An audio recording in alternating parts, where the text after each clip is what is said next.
The Business Development Board of Palm Beach County invites you and your company to participate in the BDB Claim Your Future Showcase on January 30th from 9 a.m. to 2 p.m. at the Palm Beach County Convention Center. Each year, the BDB collaborates with local businesses, organizations, and universities to showcase various opportunities for the future workforce in Palm Beach County. To attend this event or to become an exhibitor, please visit www.bdb.org. Hey golf fans, Colin Russo here. Looking to improve your game? Flagstick Golf Performance, the ultimate indoor golf experience, is now open in Boynton Beach. With 3 indoor simulators and a state-of-the-art putting studio, Flagstick helps players at all levels up their game. Get lessons from experts, try the latest clubs, or just come up for a round in the simulators. You can track your stats and see real improvement. Flagstick is where serious golfers and beginners find their edge. Bring your friends or family and enjoy golf like never before. Visit flagstickgolfperformance.com to book your session. At St. Lucie Battery and Tire, batteries came before tires. We've been selling and servicing all types of batteries for over 50 years. So when you need a battery for nearly anything, we have it, as well as the fast professional installation you need. We carry premium batteries for all your needs: automotive, commercial, marine, RV, and specialty. We also offer delivery and on-site installation, serving our customers quality products for over 50 years in the home of honest, reliable service. Go to slbt.com and book your next appointment. Tired of being sidelined by a sports injury? Get back in the game with Baptist Health Orthopedic Care. Whether you're a professional athlete or even a weekend warrior, you can get back to doing what you love with our compassionate orthopedic team. Experience a new level of care and get back to your best. Welcome to being treated like a pro. Make an appointment today at baptisthealth.net/ortho or call 833-556-6764. Anajar and Levine. Call 1-800-747-FREE. That's 1-800-747-3733. ESPN 1063. WUUB Jupiter, a Good Karma Brands radio station. Huddle up. 66 Hitch X Vegas Flare. I'm one, ready? It's time to break down the boldest plays. Let's go, baby. Boom. Hardest hits. And the craziest stories from around the NFL. Touchdown, Tampa Bay. Fire the cannons. This is Sunday Huddle with Colin Russo, presented by Hard Rock Bet. A divisional edition of Sunday Huddle presented by Hard Rock Bet over on ESPN 1063. Good morning, everybody. Happy Sunday. A holiday weekend for some with Martin Luther King Day coming up tomorrow. But we got some football to break down from yesterday and some football to preview 2 games today in that divisional round as it closes up. Colin Russo with you alongside me. Cade Chumsland, as always, we're live from the City Place Studios in downtown West Palm Beach. A beautiful weekend, a sunny, hot Sunday morning we got over here in South Florida. No complaints here, being mid-January, and it's in the 70s. So I will take that. And we got a lot to touch on, a lot to talk about. Cade, how you doing today? I am doing fantastic, Colin. You're right. It's a hot, humid one. You're feeling good. Listen, I'm not going to be too down today. I think this was a solid way to end the year, and I'm looking forward to next year. All right. The Cade's looking forward to next year. He's the Texan fan of the bunch, so they had a big game yesterday against the Kansas City Chiefs. And we got a packed day today. We got a lot to talk about. I'm looking forward to every single game, and that line game was fantastic for that first half, first 3 quarters. It kind of got out of hand there right when the Commanders scored to go up 10 in the 4th. But Commanders win over the Lions 45-31, knock out the number 1 overall seed in the NFC, who had that bye in their home building. Lions 15-2. They fall. And the Commanders, on the other hand, continue on to the NFC Championship game. Taking everybody by surprise, 45-31, and that one, we'll break that down a little later. Chiefs, Texans. Chiefs, of course, win 23-14. A game in which the Texans, I thought, played pretty well. I thought they played better in that game, weirdly enough, than the game they played, 4 weeks ago? Yeah, absolutely. Absolutely, they played better. And so I was fairly impressed with how pesky that defense was. Other than really one touchdown drive where Kansas City flew down the field, they were very stingy. This is the defense we're talking about. And I thought Stroud played pretty well. I don't know about a winning football game, but all things considered, he was moving the ball on 3rd down. They were able to get to the chunk of the field. They were not great in the red zone. So, I mean, you get hurt there. But for a team, they offensively, at least getting up and down the field, can't complain too much about what the Texans were able to do. My biggest complaint about this game, we talk about it every year. At what point are the Chiefs going to stop doing this? And what is this? It means, can they win clean for once? Can they win clean? Like every game, there is some sort of call. And I'm not saying the two roughing the passers or unnecessary roughnesses changed the game. I'm not saying that was the reason the Texans won or lost. But it's never clean with Kansas City. They get every single call known to man. Every single call. It's absolutely ridiculous. And call it Chiefs fatigue openly. Yes, I'm a little sick of the Chiefs. I'm a little over it. But every week there is some sort of call that caters to the quarterback, that caters to unnecessary roughness. It's avoidable plays, avoidable flags. Not a lot of these are clear as day. But two major roughing the passer penalties. One was on 3rd and 8 on Kansas City's second drive of the game, tied at 3-3 at their own 30-yard line. 3rd and 8, it was an incomplete pass. All of a sudden, pass going down, Will Anderson gets called for a roughing the passer because he hit the head of the quarterback when it was clear that he hit the shoulder pads first. Stupid. This team, Kansas City, is too good. They don't need the help. And they never win clean. They cannot win clean. I don't understand. There's always something extracurricular that is added to these games. They blocked the blocked field, and the Houston special teams was a disgrace. It was a nightmare the entire day. So that's the little things. That's the difference between winning and losing in a lot of ways. Houston missing that extra point, missing the field goal. They shouldn't have taken it, that 55-yard field goal, but missed the field goal, that opening kick return. Kansas City can never win clean. It's never like, that was a great football game. Both teams gave a good punch, a la Washington Commanders yesterday. It's not like that. There's always something to write home about in regard to what the refs do, in regard to some sort of blop in clock management, some sort of injury, whatever it may be. They cannot win clean. I'm a little annoyed by that. I really want whoever plays the Chiefs next week to just absolutely smoke this team out of the water. And this is actually contradicting a lot of what I've said this year because I like watching greatness. I have no problem if the Chiefs go on to do a three-peat, but not in this style.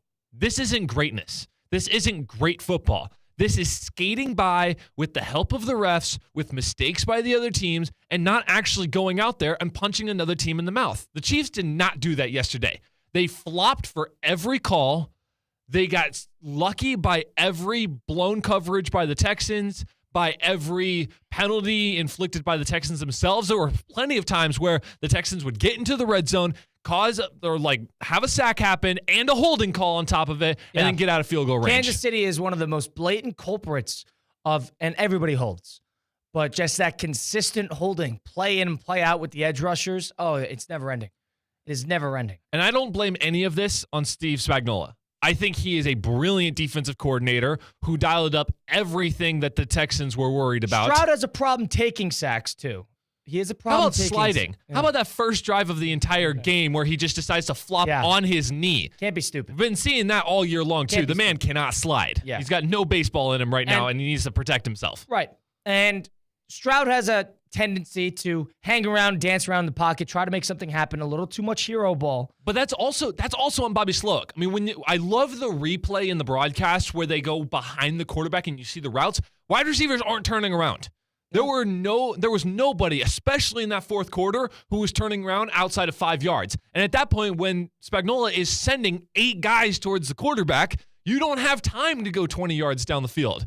And this is what disappointed me so much about yesterday's game. They weren't doing that in the first 3 quarters. It was meticulous rushing the ball. Joe Mixon had a phenomenal day yesterday. It was quick slants. It was 5, 10-yard increments. I don't think Stroud threw a pass for over 20 yards yesterday, which was fine because that's what the defense was giving him. Why abandon that in the fourth quarter? If you'd have told me yesterday, Colin, that the Texans in the fourth quarter were going to have a chance to go down on a 1-score game and tie up this game at 12-20, I'd have taken it all day long.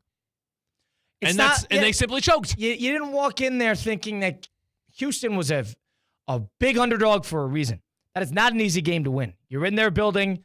They're now 30-5 off of bye, including playoffs. You got probably the best coach of all time coming off of bye in the history of the NFL.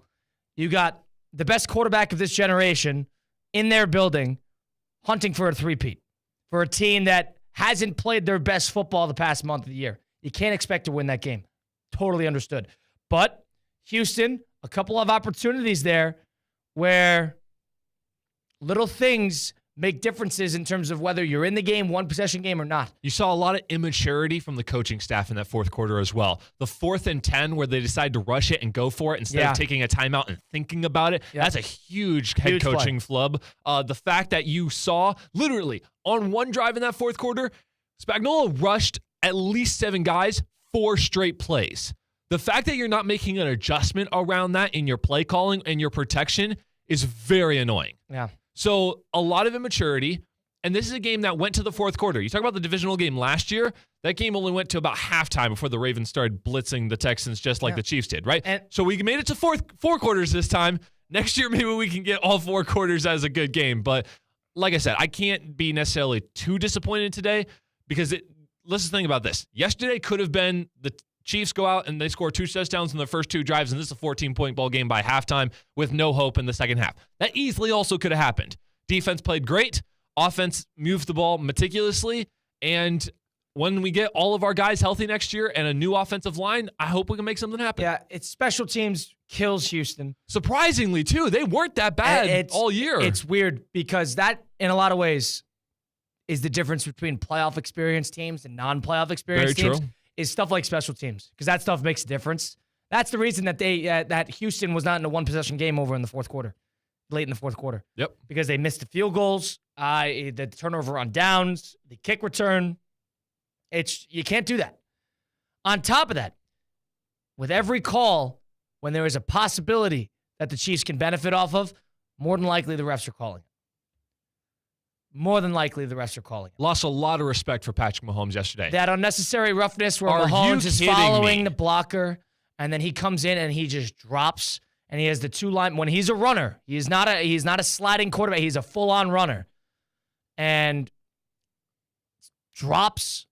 The guys sail over him, and it's an unnecessary roughness. It was unnecessary roughness on the 2 defenders themselves. They were on the Kansas City. They were on the Kansas City 35.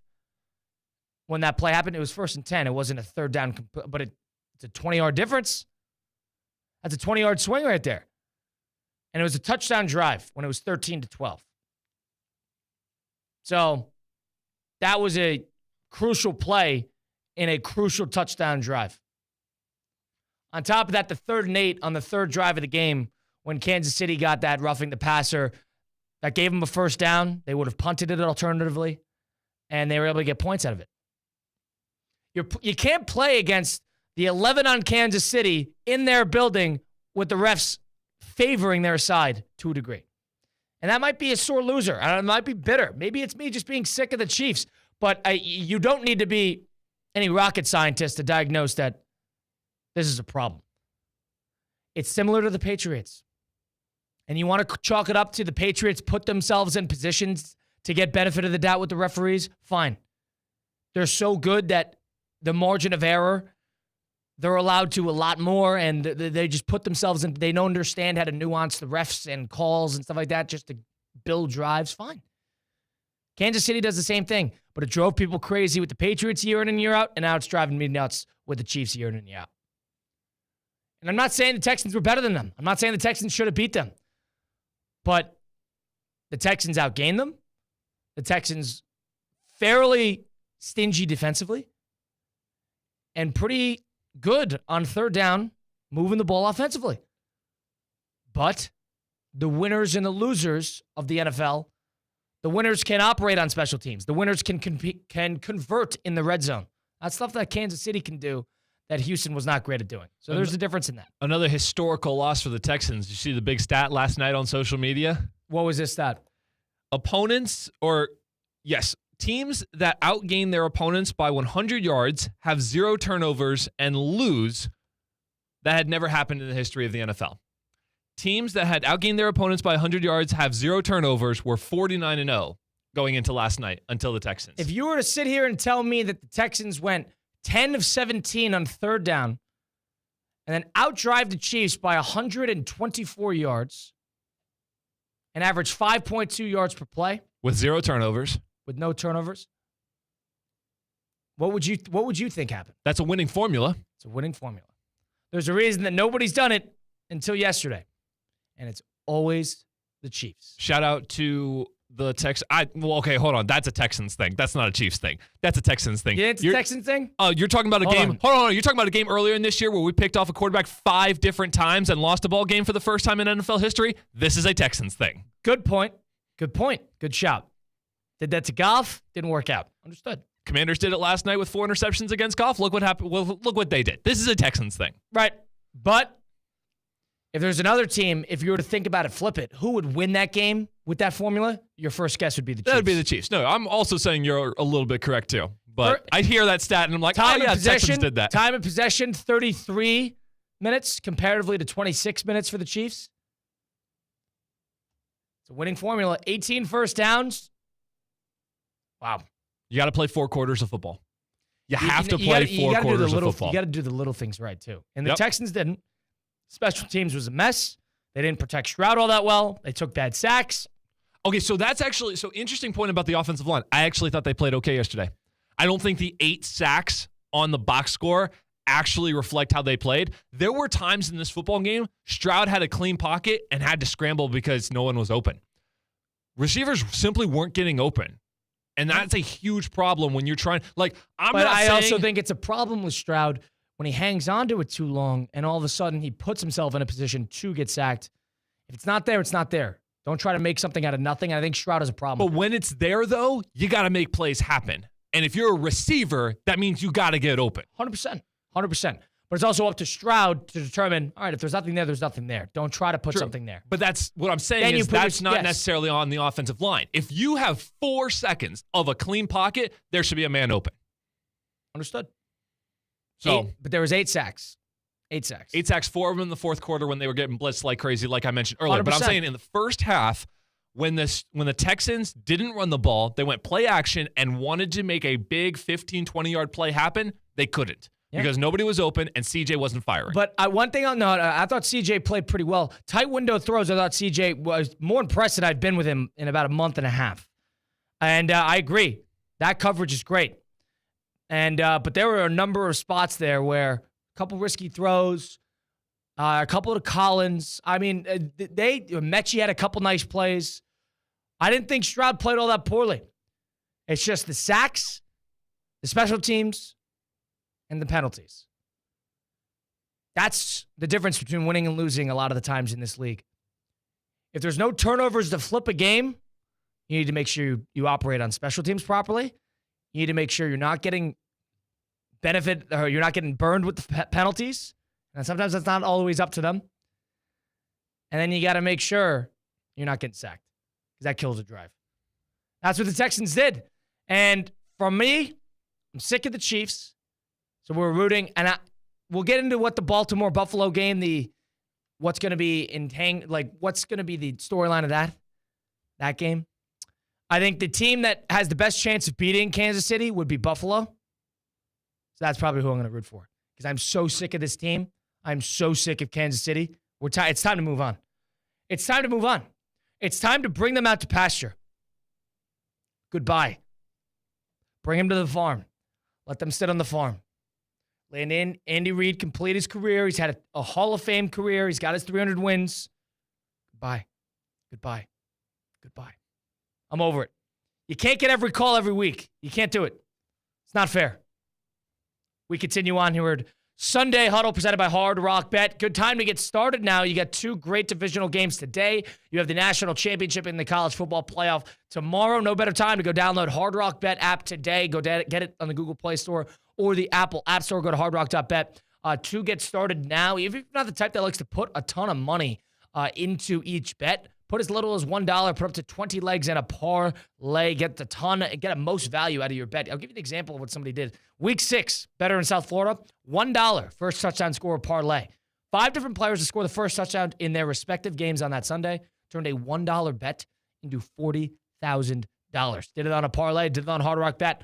I'll do it on the app. So can you. Go check out the Discover page. See other parlays that are built by other users. And you can just tail them, tap them. Just a few short taps on the app, and all of a sudden you're doing it as well. It's that easy. Go get started today. Try it now. Get up to $100 back in bonus bets if your first bet does not hit. That first bet can be a parlay, prop, the over, whatever you like to bet, in a game you choose. You either win your first bet or get the same amount you bet back as a bonus bet. It's Hard Rock Bet offered by the Seminole Tribe of Florida. Must be 21 plus and physically present in Florida. The wager. Terms and conditions apply. Considered by gambling. Call 188. Admit it. The Commanders did the impossible yesterday. Knocked down Detroit in their building 45-31. Won convincingly. Took chances. Honestly, they looked more like Detroit than Detroit. And it all starts at what that quarterback is doing, Jaden Daniels. And we'll get into what we saw from the Lions, but my real question is, it's time to start asking the questions. Are we looking at a historic rookie quarterback? How historic? Is this the best rookie quarterback we have seen in the history of the NFL? We'll break that down next. It's Sunday Huddle presented by Hard Rock Bet on ESPN 106.3. Live from the Anajar and Levine Accident Attorney Studios. Anajar and Levine Accident Attorneys. Call 1-800-747-FREE. This is ESPN 106.3. Let's be honest. If your performance in the bedroom feels more like, uh-oh, than whoa, you're not alone. But don't worry, we've got just the thing for you. Hexus MD's new Performance Blend. No awkward doctor visits, no prescriptions with crazy side effects, just a powerful, easy-to-use pill that gets you back in the game. Hexus MD's new Performance Blend works in just 15 minutes, and it's stronger than the competition. Use discount code ESPN50 for 50% off your first order. Don't wait. Visit HEXISMD.com. This is Evan Cohen from Unsportsmanlike on ESPN Radio. I'm reaching out with a message that's close to my heart. Devastating fires have ravaged the Los Angeles area, leaving families displaced, homes destroyed, and the community in need of help. Right now, you have the power to make a real difference. Your donation, big or small, can provide food, shelter, supplies, and much-needed support for those affected by the fires. If you are able to, please help those affected by the California wildfires and donate at www.lafoodbank.org/fire. Good Greek moving and storage. Your superhero movers. It's the Good Greek Spiro. For the best move ever, go to goodgreek.com. Good Greek moving and storage. Your superhero movers. Is racking up tens of thousands of dollars in student loan debt really worth the 4-year degree? Not a lot of people think so anymore.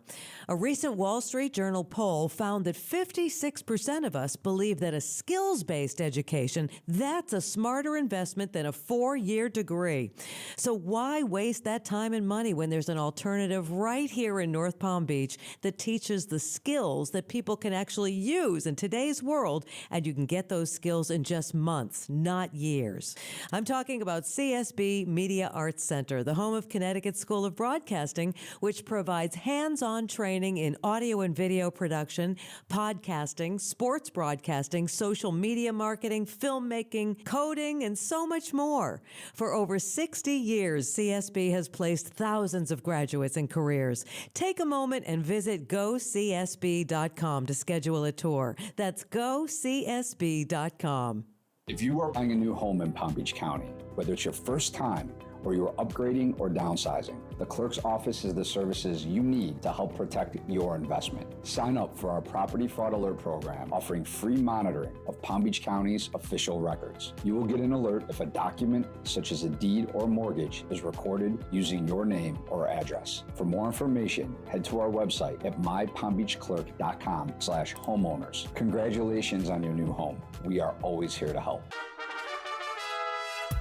Calling all sports fans, grab your MVP card and head to Duffy's where you can catch all of the action. Not an MVP? Sign up for free and start earning rewards today.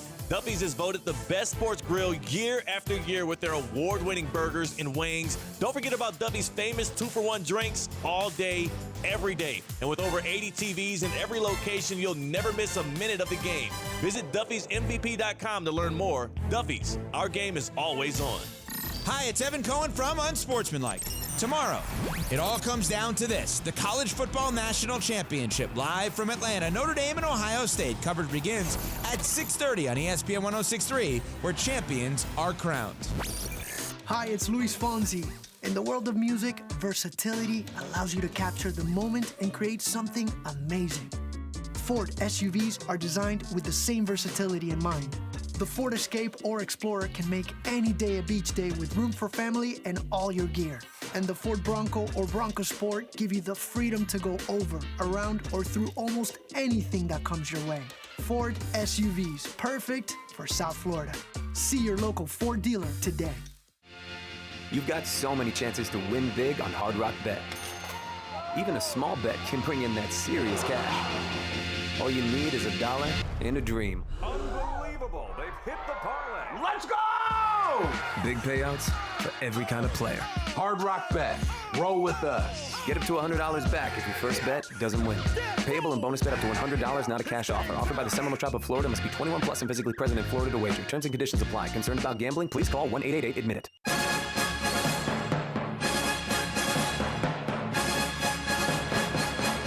Let's go scatter to west, right, tight.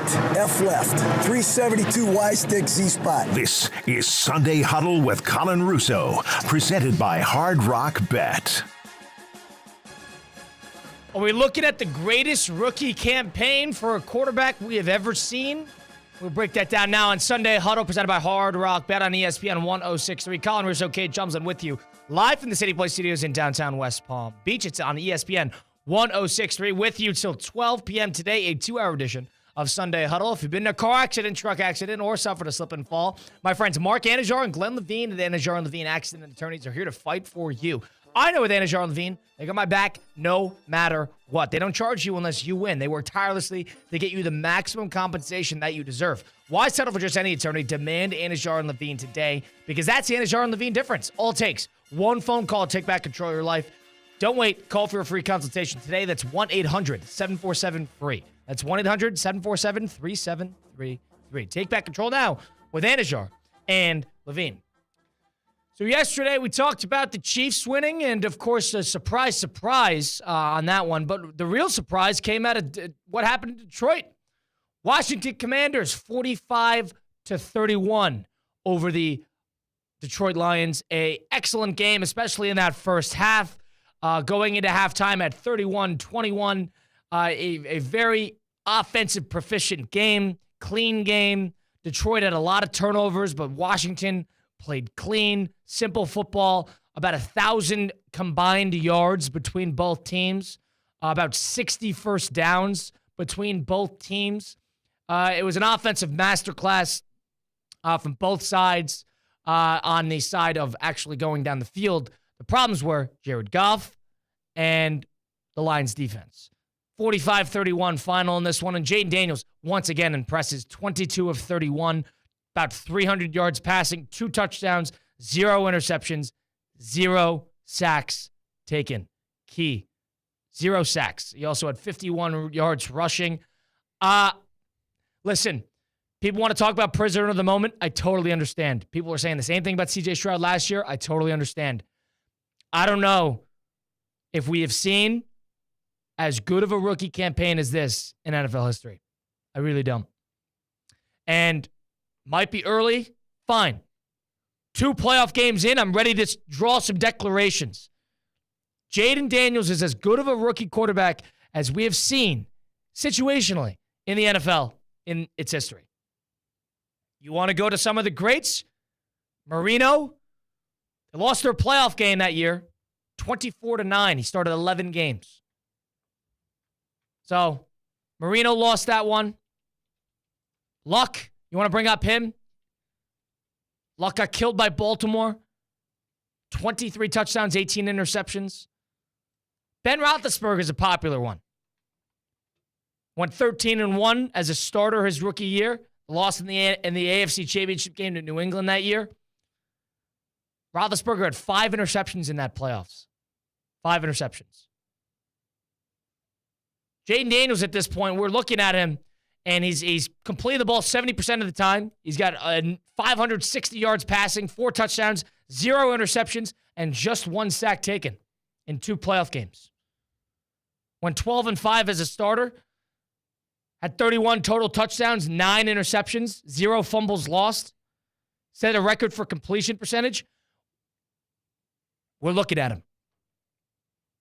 Oh, you might think C.J. Stroud last year. Fine. C.J. Stroud had a terrific year. 26 total touchdowns, 5 interceptions, 4 fumbles lost. So that's 9 turnovers as well. About the same, yeah. C.J. Stroud won a playoff game, had a great game against Cleveland last year, but they got killed against Baltimore. That's where you leapfrog. We're looking at him, Cade. I don't even want to be hyperbolic. We're looking at the best rookie campaign a quarterback's ever done in the NFL. I can't disagree with you. And I think last night's game was the most efficient, cleanest, dominant offensive performance in an NFL game I've seen in a very long time. I want to say ever, but I think that'd be doing disservice to other massive games that I've seen. But when you talk about sheer offensive proficiency, and I'm not just talking a rookie quarterback, I'm talking an offense in general. The fact that Jaden Daniels was smart enough not to take a single sack, the fact that he went, get this, 12 of 16, 191 yards and a touchdown on getting blitzed alone. That's the second most yards by a rookie quarterback since 2016. You can't touch this guy. You can't blitz him. You can't cover his multitude of receivers. 4 different receivers last night had 4 different catches, which I'm shocked that we didn't see this coming, by the way, to see the offensive proficiency from the amount of talent that they have. The fact, Colin, that they owned the line of scrimmage last night. Not even close. The fact that Austin Eckler and Brian Robinson and Jaden Daniels weren't getting touched for at least 5 yards on every single run. The Lions had no answers for trying to cover receivers, trying to get Jaden Daniels uncomfortable, or even stopping the run in the first place. 182 yards rushing, 299 yards passing. It was the most cleanest. And also the fact that these weren't all like big plays. There were 7 different drives of 7 plays or more. That is simply control of a football game from start to finish. They took the Buffalo script of how to beat Detroit. You let Detroit make 1 or 2 mistakes, which they will a game, and if you're able to score every possession, every big possession that matters, and just keep them at arm's distance, that's their blueprint of winning. That's the blueprint that Washington took last night. I think Tom Brady said it really well right before the broadcast started. He said, if you're Washington, you need touchdowns, not field goals. Touchdowns, not field goals, and you need to score when the opportunity presents itself. Goff throws that interception for a touchdown, makes it a 10-point ball game. Detroit comes right down the field and scores again. All right? But now it's a 1-possession game. You're getting a little nervous, a little tight. Wrong. They go right down. Washington, in response, goes right down the field and scores. This is a team that is unfazed, thoroughly unfazed. It's remarkable. Then all of a sudden, you come down. They get 4 plays and a first down. Punt coming out of the second half. It's a 10-point ball game. Detroit gets the ball back, scores, makes it 31-28. Goes right down the field. An excellent drive. Looks like the Detroit we're used to. 31-28. Now you get nervous. Wrong. 15-play, 8-minute drive. Going for it on 4th down. Couple a couple penalties here and there. Score a touchdown, make it a 10-point ball game. Keeping them in arm's distance. It's what Detroit does to people. It's almost like you gave them a taste of their own medicine. You can't stop us. 3 for 4 on 4th down. We're not scared of you. They out-Detroited Detroit. Dan Quinn out-Dan Campbelled Dan Campbell. And Jaden Daniels is one of the best players in the NFL. Not even just rookies. Players. Right now. And he's putting together the best rookie campaign we have ever seen at the NFL. No rookie quarterback in the Super Bowl. We haven't seen it. You might see it this year. You might. They don't take sacks. He protects the football. He's calm. He's poised. He's been in big games. The team has magic. They're good in a tight spot. They're good on the road. They've won 2 road games. You want to say I'm being hyperbolic? Fine. But he's better than Roethlisberger was in his rookie year. He's better than Cam Newton was in his rookie year. He's better than RG3 was in his rookie year. He's better than Dan Marino was in his rookie year. And he's better than Luck was in his rookie year. We're looking at the best rookie campaign we have ever seen at an NFL level. That's the bottom line. And on Detroit, it's kind of a shame, but you give up 45 points coming out of the bye. After all this rah-rah, maybe Aaron Glenn took one too many interviews over the past 2 weeks, huh? Can we calm down on him for a second? Colin, can I ask a question? When did Aaron Glenn start becoming a head coaching candidate? I mean, this year. I mean, he was floated. This year, but I'll be dead honest. I don't remember his name getting mentioned until the 31-9 ball game in Week 18. I can't put a ton on Ben Johnson. In my book, Ben Johnson still 1A. That guy pitched a good game, all things considered. Couple bad plays here and there. That Jameson Williams play probably was pushing it, but he called a good football game. Goff played a bad football game. As for Aaron Glenn, had they beat Minnesota, they didn't let Darnold breathe. Came after him every single play. They got healthier. They had a week off to prepare, and they couldn't get to Daniels once. Couldn't get to him once. Maybe let's pause on the Hall of Fame speech for Aaron Glenn, yeah? I understand they had some Robertson went down with an elbow injury the first play of the game. They're getting pounded with injuries. I understand that. Fine. It's the same defense that dominated Minnesota in Week 18. So we give Aaron Glenn all of his flowers then when he gets a good amount out of a injured defense then. But all of a sudden, when the defense stinks, then all of a sudden it's because those guys are hurt. Aaron Glenn doesn't get any blame. Pitched a bad game, Aaron Glenn, that did. Maybe I'd pause on our head coaching interviews for that. Yeah? Terrible. They were terrible. 12 men on the field on a 4th down. Whose problem is that? Is that the IR? No, that's Aaron Glenn. Can't do that. You can't do that. So maybe let's pause on, building a statue of Aaron Glenn outside Ford Field, yeah? How about Dan Campbell also kind of just freezing in the moment? You talked about that 4th down a second ago. Did you see the replay when almost the whole Detroit sideline was screaming at the one guy to get off the field? Yeah. Why doesn't Dan Campbell call a timeout right there? He's the only one who can call a timeout right there, too, by the way. The head coach is the only one who can do that. It's not like Aaron Glenn can call a timeout. It's not like any of those other assistant coaches can call a timeout. Dan Campbell is seeing his sideline absolutely in flames because they know they have too many on the field. Tom Brady is screaming in the broadcast that you need to call a timeout, and Dan Campbell didn't do it. Led to a touchdown. So we look at this now. Goff played a bad game. He is not without blame. But they were coaching mishaps from the Lions side that was costly in the game for the 2nd year in a row. Did it against San Francisco. Couple drops, I understand. Josh Reynolds. But going for it on 4th down when you shouldn't have and you're on 40. Giving them possessions. You get a team that doesn't waste possessions.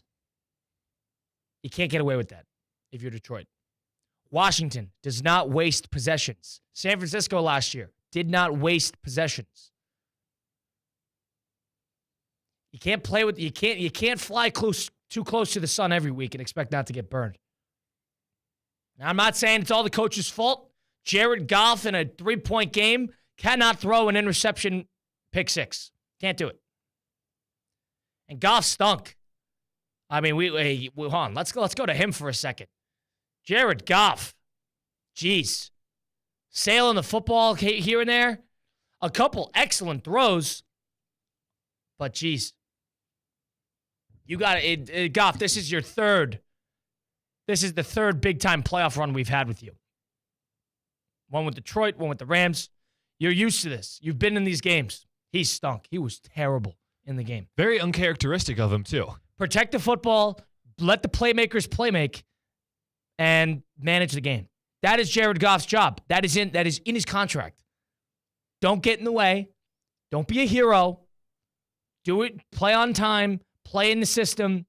Let the playmakers make plays, and we'll be fine. And it's not like his rushing game was hurting too, and he had to throw the ball a lot. Jahmyr Gibbs had a career day yesterday. Every time he touches the ball, I wonder why David Montgomery has a job. I wonder. Yeah. Like, he is that good. But Jared Goff, that interception return for a touchdown, Detroit fans were not really Detroit fans knew they could go drive for drive. The second they threw that pick six, that's when you started to, Washington's got a little juice here. It's not just like, all right, catching them by surprise. Now that is where the game got tense.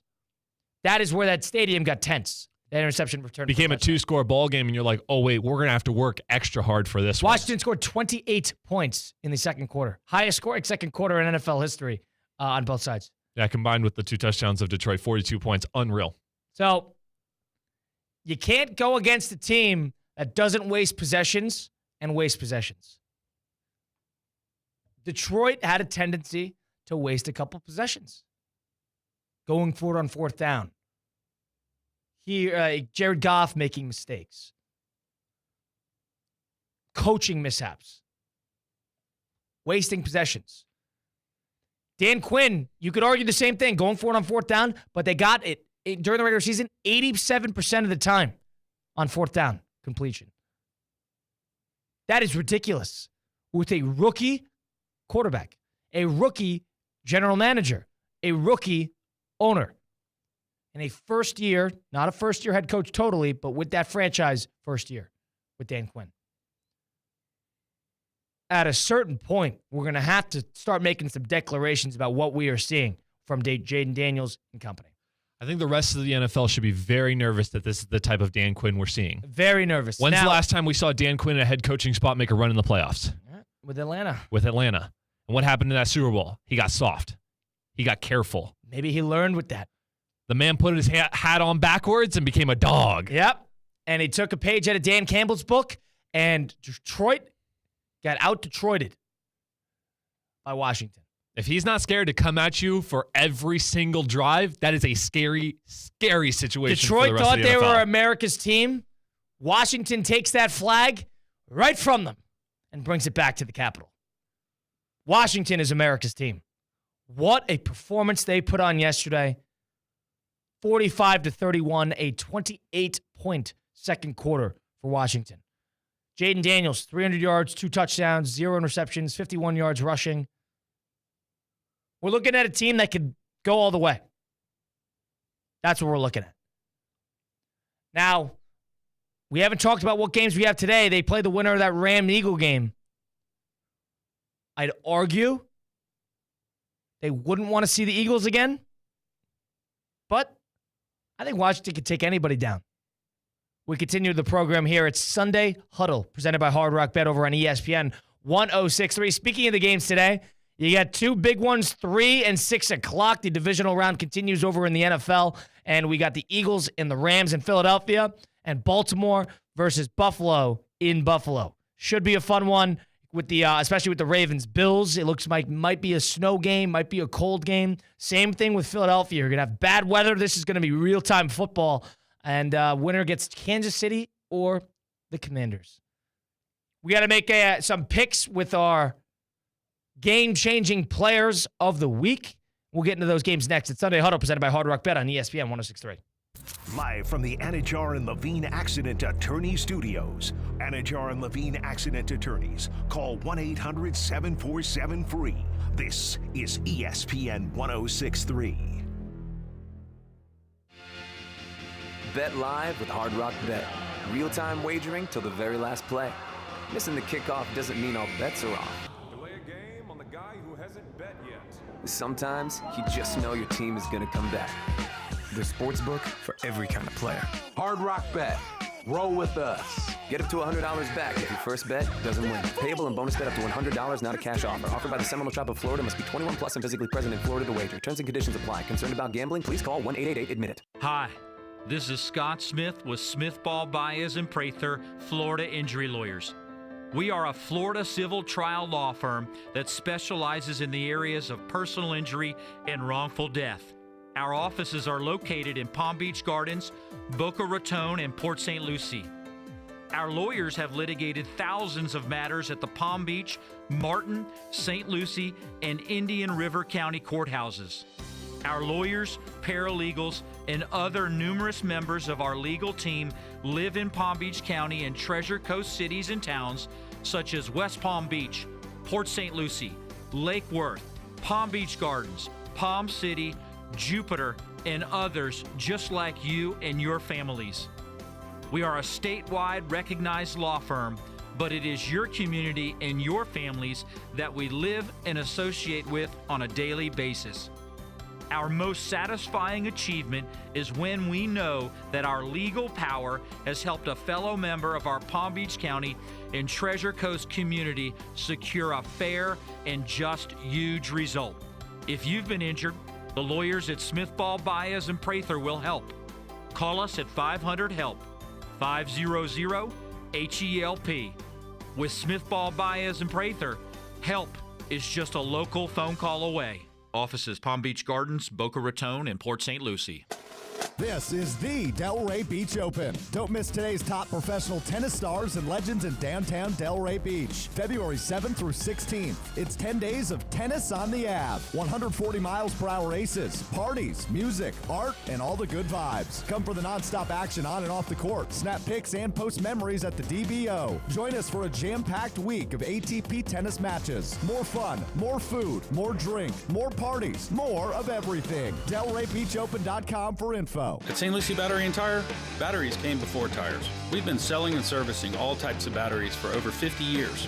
So when you need a battery for nearly anything, we have it, as well as the fast professional installation you need. We carry premium batteries for all your needs: automotive, commercial, marine, RV, and specialty. We also offer delivery and on-site installation, serving our customers quality products for over 50 years in the home of honest, reliable service. Go to slbt.com and book your next appointment. Now at DQ Grill and Chill, enjoy $7 meal deals, the 3-piece chicken strip meal deal, and the original cheeseburger meal deal. Both come with fries, a 21-ounce drink, and a sundae. Sweeten the deal and upgrade to a small Blizzard treat for just $2 extra. Get more for less at DQ Grill and Chill with the $7 chicken strip meal deal and $7 original cheeseburger meal deal. DQ Grill and Chill with 2 locations, 4828 Lake Worth Road and US 1 just south of North Lake. Theo here. EDS is yes. You've heard me say that over and over. So I need you to keep this website in mind too. EDSIsYes.com. For the most trusted AC specialist here in Palm Beach County, EDSIsYes.com. For 24/7 support, EDS is a trained comfort specialist. It's hard to stop a train. There are so many reasons why EDS is yes when it comes to your air conditioning and plumbing. EDSIsYes.com. That's EDSIsYes.com.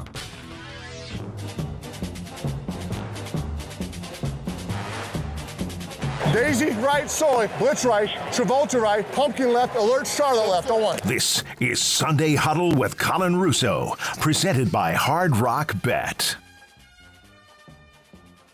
Ladies and gentlemen, we are looking at the best rookie campaign for a rookie quarterback that we have ever seen in the history of the NFL. If you cannot accept it, start coming to terms with the fact that what Jaden Daniels is doing with the Washington Commanders is as impressive from a rookie quarterback as we've ever seen.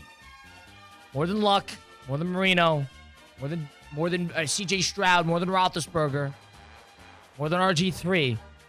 Jaden Daniels.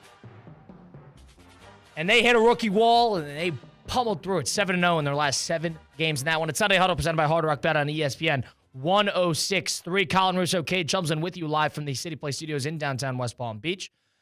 Cade and I, we got 2 more games today on the divisional slate. 2 good games at that with the Eagles and the Rams in the early one. And then, of course, you got the Ravens going on the road to Buffalo, taking on the Bills in the late slate game over on CBS. So we got 2 big games there. A lot of big stars on either side of both games. And it's time for us to determine our game-changing players of the game presented by Hexus MD.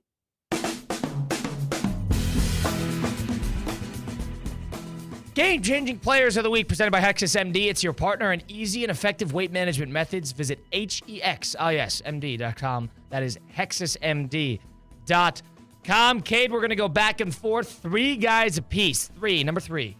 Guys apiece in between both the games. Game-changing. Who needs to have a big game? Could be a coach too. But who is your game-changing person at candidate number one? So you got to have someone who's going to be able to stop Derrick Henry today. And I like how we're doing now game changers instead of fantasy because we can really add in those key defensive players. How about Matt Milano, linebacker for the Buffalo Bills? He's going to have to be the first guy to take Derrick Henry down today because I can only imagine the Ravens are going to be able to open up some holes for Derrick Henry. When you meet him head on, you got to be able to slow him down or wrap him up yourself. So Matt Milano is going to have a big game there in the center of the trenches. I'm going Rams defensive line. Rams defensive line was a huge difference maker in that game against the Minnesota Vikings last week. Getting to Darnold, not giving him a chance to breathe, sacking him 9 times. If you want to beat the Eagles, you got to stop the running game, but you got to make Hurts uncomfortable. If Hurts is on time, if Hurts has to get off script a little bit, that's where you could get them. Keep him in the pocket, get him to the ground, keep him uncomfortable, and this game becomes manageable very, very quickly. If you're the Los Angeles Rams. Rams defensive line, a game-changing prospect for me today. Cade, your second game-changing prospect, who is it? I will also go with a Ram. We have not really seen this guy all year long, but he came in big at the end of the season. He's coming in big in the postseason so far. That would be tight end Tyler Higbee, who went 5 catches, 58 yards last week. Had some big catches down in the stretch of that game against the Vikings. I really want to see him open up because you got to only imagine that the Eagles are going to be targeting Puka Nacua and Cooper Kupp. Can Tyler Higbee open things up and put some more attention on him and maybe open up some bigger passes along the sideline for the 2 wideouts? Yeah, and Higbee's had some bad luck, too. He got hit by a Kirby Joseph last year in the postseason, which tore his knee up on that dirty hit last year when he dove at his knees. And then last week, he played well, and then all of a sudden, middle of the game, he gets a chest injury where he's spitting up blood. He goes to the hospital.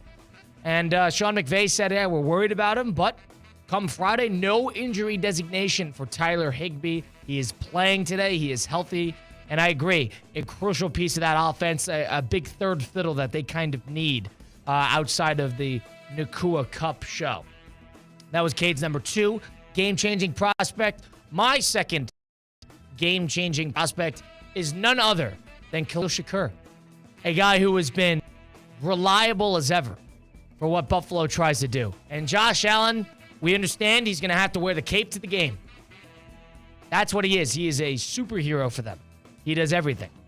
But in terms of getting something out of their receivers, I think Khalil Shakur has been probably their most reliable option. He's played great throughout the year. He played well towards the end of the year as well. It's going to be a committee-type thing. Curtis Samuel, Kincaid, Dawson Knox, Ty Johnson, Mac Hollins. I need Khalil Shakur to have a big game today. That is my game-changing number 2. Josh Allen, give him a 1A because if your Baltimore starts scoring, you're going to need to start matching their drives, drive for drive. You're going to need a reliable wide receiver. And Cooper's been in and out.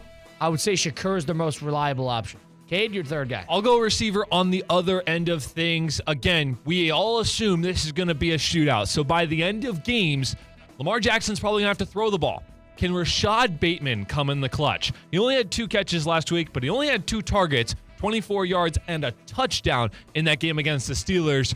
But by the end of this game, I feel like the deep ball is going to have to come more and more into play. This is a man who had a ridiculously slow start to his season or to his career. But then this season, started catching the ball a lot more, became a more reliable option for Lamar Jackson. Now he's playing in some of the biggest games of his life. Can he come in the clutch late in this game for the Ravens and actually catch? We know he's had the problems with the drops. He needs to come in the clutch today. Absolutely. And Zay Flowers, who has not really been available, did not practice all week. John Harbaugh says there's an outside chance that he can play without practicing all week. So keep an eye out for him, too. But you're right. If Zay Flowers cannot go, their 1A shifts to Rashad Bateman, who's probably already been more consistent than him anyway. But Bateman's going to have to take on more of a workload if Flowers cannot go today. A big game in store for him if Baltimore needs to keep pace via the passing game. Game-changing player of the week. Let's call it like we see it. Josh Allen. Josh Allen. It's a cop-out, but it's true. Talk about somebody who needs to drive the truck, fix the tires, fix the engine, make sure everything's all set.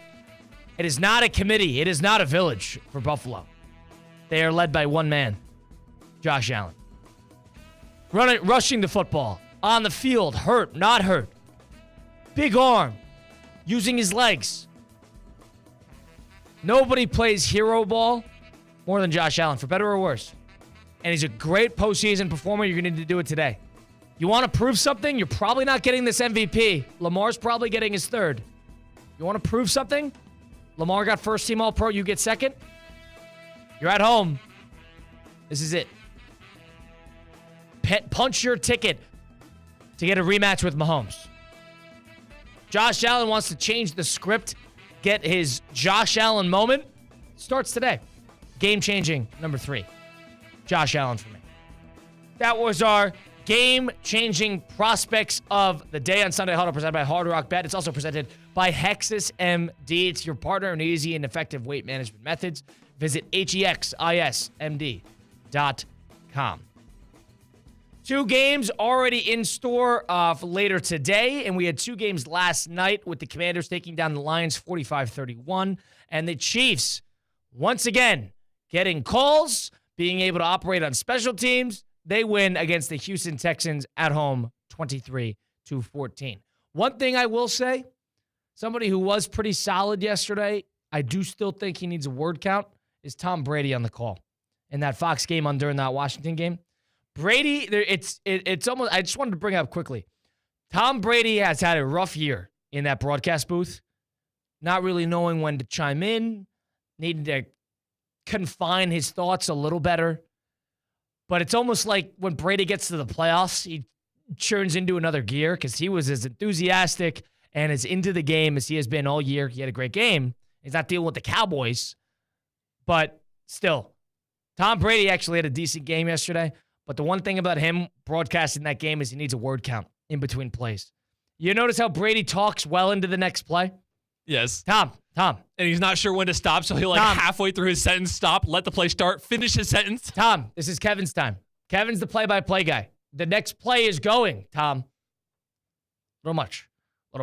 You don't need to tell us what everybody did on that play.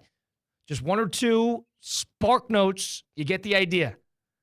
You don't need to break down the checks and then the offensive line and how this guy responded and how this motion worked and the quarterback thinking about this. You don't need to sneak in an anecdote every other play.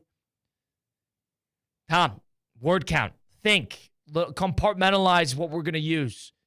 He talks well into the next play. But in terms of enthusiasm, in terms of being into the game, I thought Brady did a halfway decent job yesterday. And I'm not here to carry water for Tom Brady. But all things considered, in a big game, better than he usually is. Still needs a word count. Tom, pause. Next play. Like a red button in the studio to tell him that, hey, the next play is about to start. Tom, you're good. You don't need to speak anymore. We got it. We continue on the program here. Got to get into what we're seeing today. 3 o'clock, the first of the 2-game slate we have for the divisional round. The Rams on the road taking on Philadelphia. Matthew Stafford, Sean McVay going on the road, taking on Sirianni and Hurt. Should be a fun one there. And also, the CBS game to finish off the day, Ravens taking on the Bills. It's going to be a cold one in Buffalo. Surprise, surprise. So either you're going to get a dogfight and where they're churning for yards, trying to get offensive production, or you're going to see something of what you saw yesterday in terms of 2 prolific offenses going drive for drive, because they're both defenses on either side of that Raven-Buffalo game has had their shortcomings all year long. We'll get into that and more. Stick around for it. Sunday Huddle, second hour, coming up next. Presented by Hard Rock Bet on ESPN 106.3. The Business Development Board of Palm Beach County invites you and your company to participate in the BDB Claim Your Future Showcase on January 30th from 9 a.m. to 2 p.m. at the Palm Beach County Convention Center. Each year, the BDB collaborates with local businesses, organizations, and universities to showcase various opportunities for the future workforce in Palm Beach County. To attend this event or to become an exhibitor, please visit www.bdb.org. You've got so many chances to win big on Hard Rock Bet. Even a small bet can bring in that serious cash. All you need is $1 and a dream. Unbelievable. They've hit the parlay. Let's go! Big payouts for every kind of player. Hard Rock Bet. Roll with us. Get up to $100 back if your first bet doesn't win. Payable and bonus bet up to $100, not a cash offer. Offered by the Seminole Tribe of Florida. Must be 21 plus and physically present in Florida to wager. Terms and conditions apply. Concerned about gambling? Please call 1-888-ADMIT-IT. Calling all sports fans, grab your MVP card and head to Duffy's where you can catch all of the action. Not an MVP? Sign up for free and start earning rewards today. Duffy's is voted the best sports grill year after year with their award-winning burgers and wings. Don't forget about Duffy's famous 2-for-1 drinks all day, every day. And with over 80 TVs in every location, you'll never miss a minute of the game. Visit Duffy'sMVP.com to learn more. Duffy's, our game is always on. Hey, golf fans, Colin Russo here. Looking to improve your game? Flagstick Golf Performance, the ultimate indoor golf experience, is now open in Boynton Beach. With 3 indoor simulators and a state-of-the-art putting studio, Flagstick helps players at all levels up their game.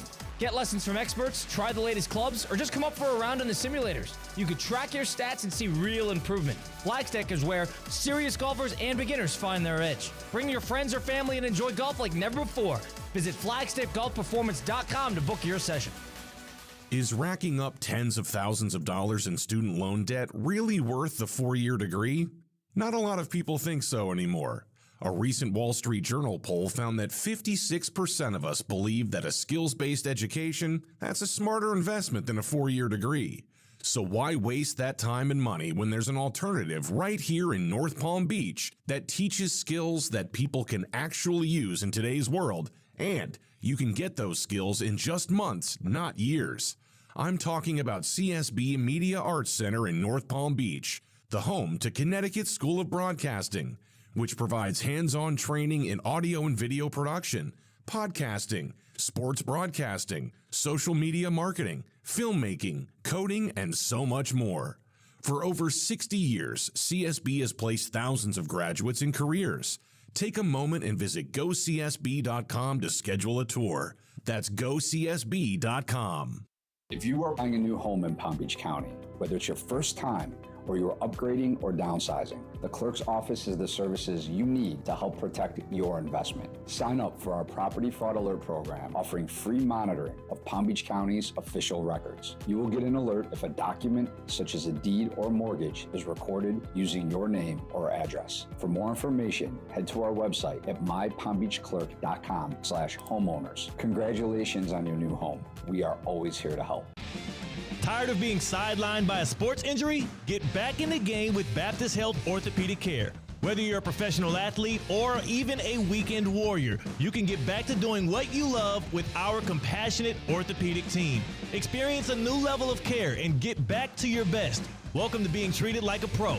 Make an appointment today at baptisthealth.net/ortho or call 833-556-6764. Anajar and Levine. Call 1-800-747-FREE. That's 1-800-747-3733. ESPN 1063. WUUB Jupiter, a Good Karma Brands radio station. Huddle up. 66 Hitch X Vegas Flare. I'm one ready. It's time to break down the boldest plays. Let's go, baby. Boom. Hardest hits. And the craziest stories from around the NFL. Touchdown, Tampa Bay. Fire the cannons. This is Sunday Huddle with Colin Russo, presented by Hard Rock Bet. A divisional round edition of Sunday Huddle continues on here, presented by Hard Rock Bet over on ESPN 1063. Colin Russo, Kate Jumslin with you. We're live from the City Place Studios in downtown West Palm Beach. A beautiful Sunday morning. in mid-January, the 19th of January, Martin Luther King Day tomorrow for those who are working, for those who are not. A little bit of a holiday weekend, no local programming on ESPN 106.3 tomorrow. Keep in mind there. If you want to watch us, see Caden and myself's pretty face, you go over to Facebook, Twitter/X, and YouTube at ESPN West Palm to watch Sunday Huddle as well. 10 to 12 today. Got a packed slate ahead. 2 games in the divisional round. We got the Ravens and the Bills in the late slot and the Rams and the Eagles in the early slot. Should be a whole lot of fun. Let's start what we're going to see in Philadelphia today. Rams getting about 6.5 points. The Rams talk about a team that's getting hot at the right time, a team that's a dangerous out, a team that knows how to operate in the postseason, and a team with a Hall of Fame level coach and a Hall of Fame level quarterback. That's a hard mixture to kind of keep away at arm's distance if you're the Philadelphia Eagles here. This is a risky game. I do not think the Rams are getting enough credit in their ability to turn it around late season, get everybody healthy at the right time. I think they're going to be a real pain for Philadelphia today.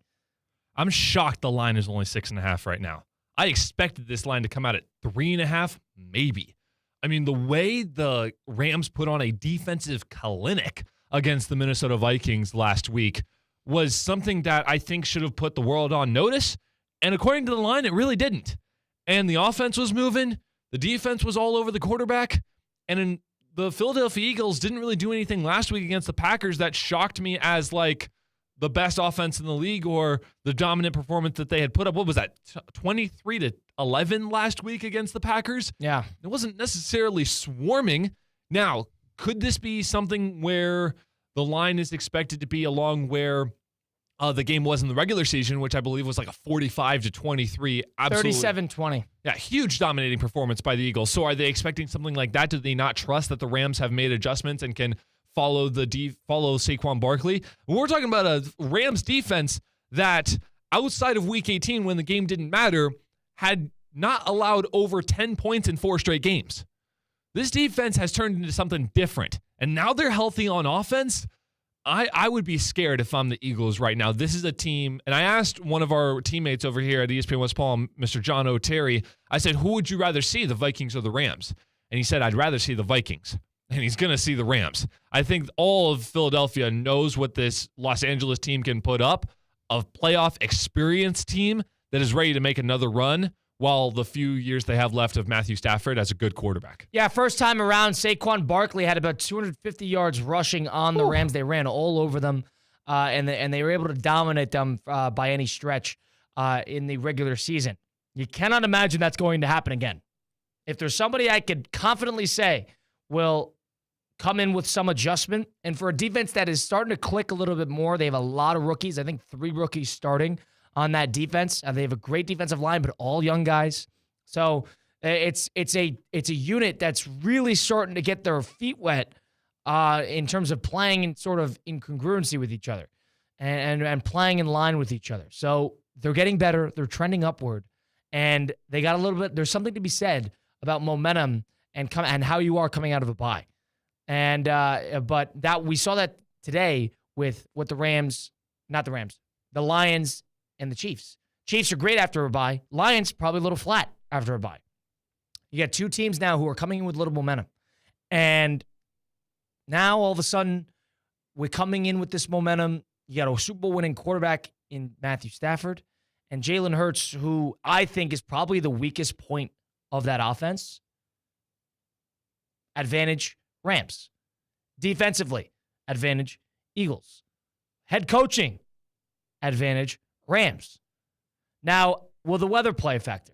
It's supposed to be cold. It's been snowing throughout the week a little bit in the Northeast. Will that make a difference for a team that's used to be playing in that great SoFi building in Los Angeles? I think in order to win today, I think the Rams need to do a couple things. Number one, I need them to put the game in Hurts' hands. That's the key. If you make Hurts, it's been the game plan to beat the Eagles for the better part of, since that MVP season, the last 2 years. Make Hurts beat you. Make him make the plays to win the game. Don't let Saquon Barkley do it. Don't let special teams, don't let the defense do it. Make Jalen Hurts do it. I'll be honest, Colin, I think that's going to come more on the offensive side. I think you're going to have to put up points That way, late in the game, Jalen Hurts has to throw it. I don't think you're going to stop Saquon Barkley. You've got to make this a shootout. You've got to be able to put the offensive pressure on Philadelphia that forces Jalen Hurts to make deep balls. Now, the good thing about the Rams is they have experience in this because of that Bill game. What was that, a month ago? Yeah. Where it was 44-42 or whatever it may be. It was an absurd game in which you just got to score every possession. Every possession. You got to score. So the Rams have shown an ability to win kind of both ways. Defensive prowess, offensive prowess. Eagles are probably the most well-rounded team left in the postseason. Great offensive line, great receivers, great running back, a good quarterback, good coordinators, good coaching staff, and a great defense. But out of all the quarterbacks remaining, I would say probably the weakest one is Hurts. I think you got to play into that a little bit. Rams got to score, 100% agree, but that's a great defense. If you want to turn this into a dogfight, points are hard to come by. I don't think that plays into the Eagles' favor. I don't. I think the Rams are used to that in a sense. They've been in a lot of close games all year long. Because of that, I think the Rams are going to cause a lot of problems for Philadelphia today. I do. All those great rookies they got nothing to lose here. There's something to that. There's a little bit of pressure on the Eagles. And that all of a sudden, if it's the second quarter and you get a 7 to 10 point lead, everybody gets tense. You saw that in Detroit last night. Tense. Booing. Play into that. Don't give the Eagles the first punch. Now, for the Eagles to win, do what you did the first time. Do what you did the first time. Hand it off to Saquon Barkley about 34 times. And what? Get him his 200 yards. Now, Cade, for you, I think the key to this game on the Eagles side is that and for Nick Sirianni to stay out of the way. We talk about Dan Campbell and pulling a Dan Campbell.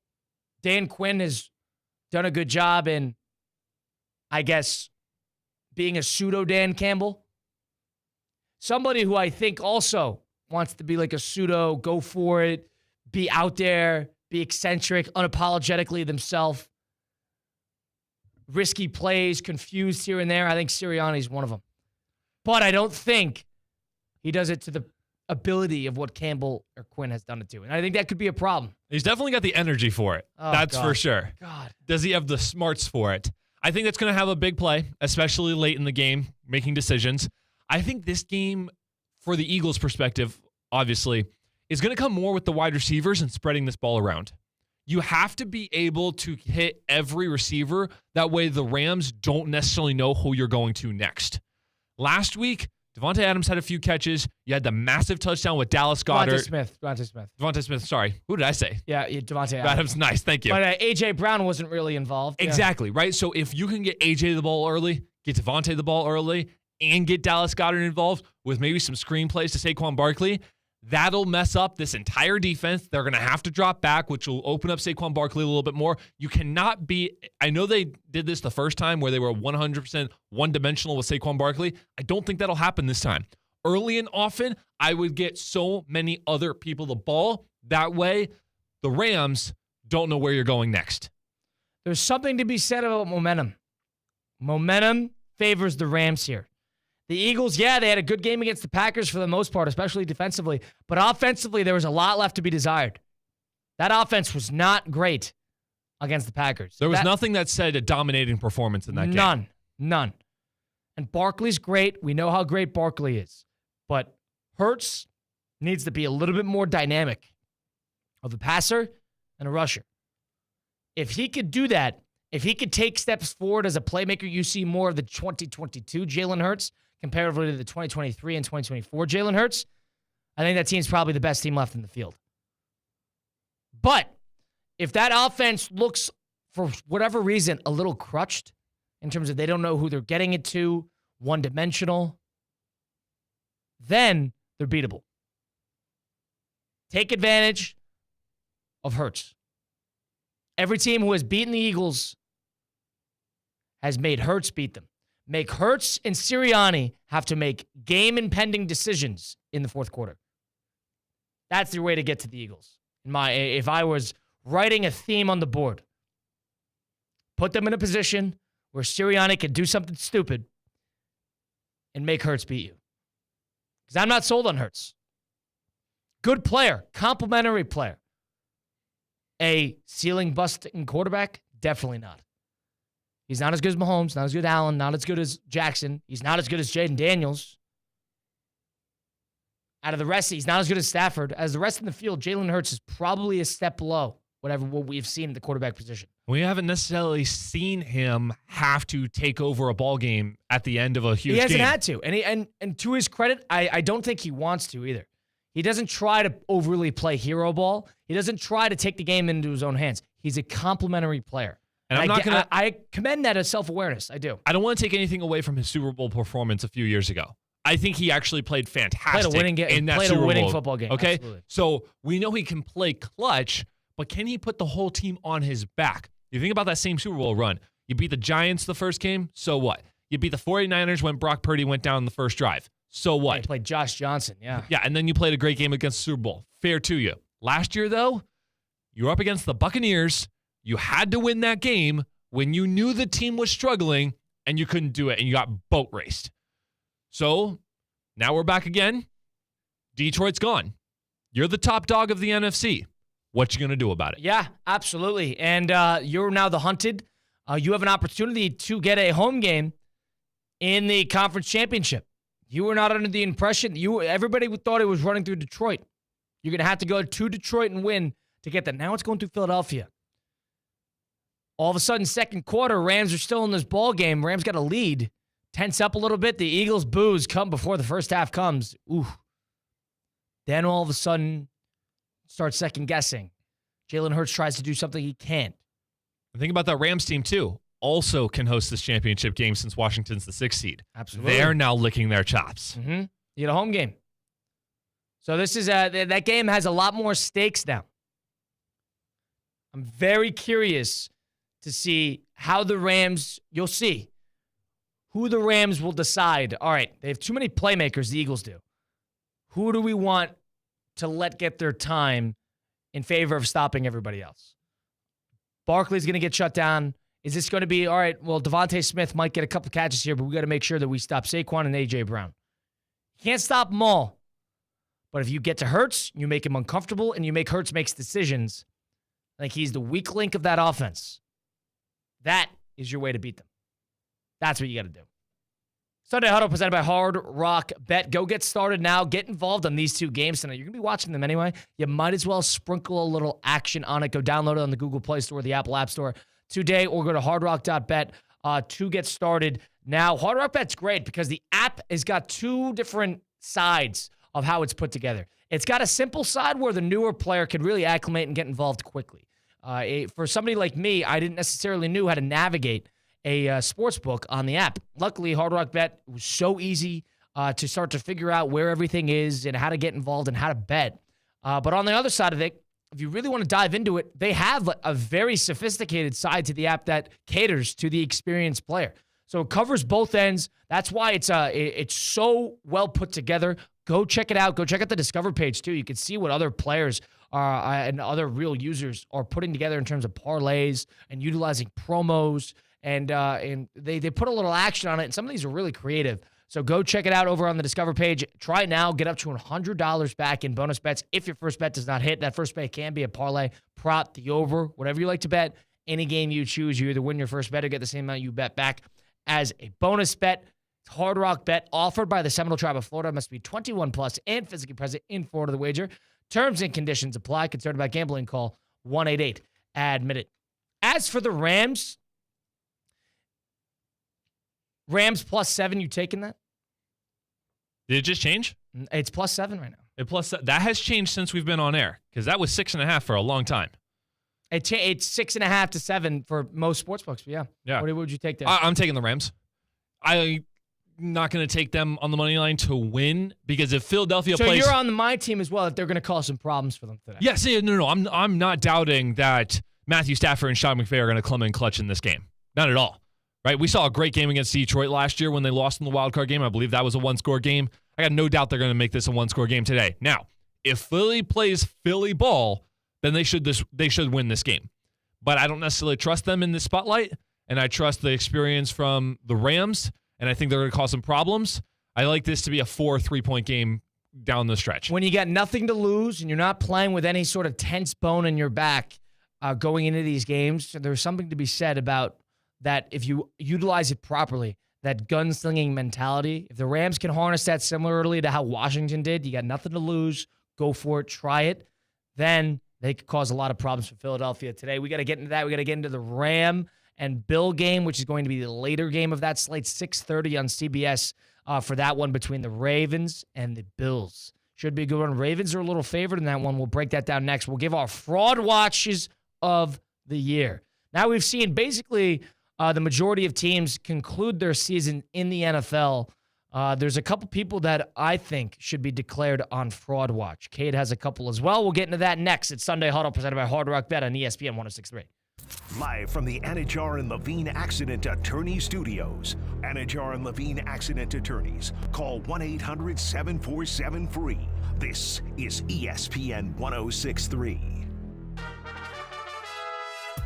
Calling all sports fans, grab your MVP card and head to Duffy's where you can catch all of the action. Not an MVP? Sign up for free and start earning rewards today. Duffy's is voted the best sports grill year after year with their award-winning burgers and wings. Don't forget about Duffy's famous 2-for-1 drinks all day, every day. And with over 80 TVs in every location, you'll never miss a minute of the game. Visit Duffy'sMVP.com to learn more. Duffy's, our game is always on.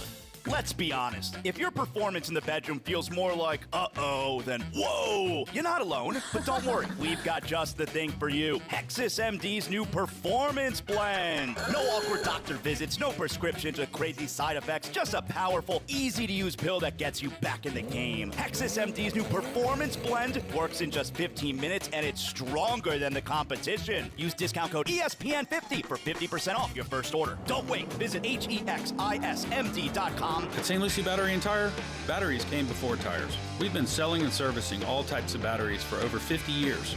So when you need a battery for nearly anything, we have it, as well as the fast professional installation you need. We carry premium batteries for all your needs: automotive, commercial, marine, RV, and specialty. We also offer delivery and on-site installation, serving our customers quality products for over 50 years in the home of honest, reliable service. Go to slbt.com and book your next appointment. Business owners, are your employees driving you nuts? Is money tight? Or have you just poured your heart and soul into your business and now it's time to retire and just relax? At Transworld Business Advisors, they have buyers from all over the world ready to buy your business now. Call for a confidential conversation about your business's current value. 561-203-5121. That's 561-203-5121 or visit tworld.com today. Theo here. EDS is yes. You've heard me say that over and over. So I need you to keep this website in mind too. EDSisyes.com. For the most trusted AC specialist here in Palm Beach County, EDSisyes.com. For 24/7 support, EDS is a trained comfort specialist. It's hard to stop a train. There are so many reasons why EDS is yes. When it comes to your air conditioning and plumbing, EDSisyes.com. That's EDSisyes.com.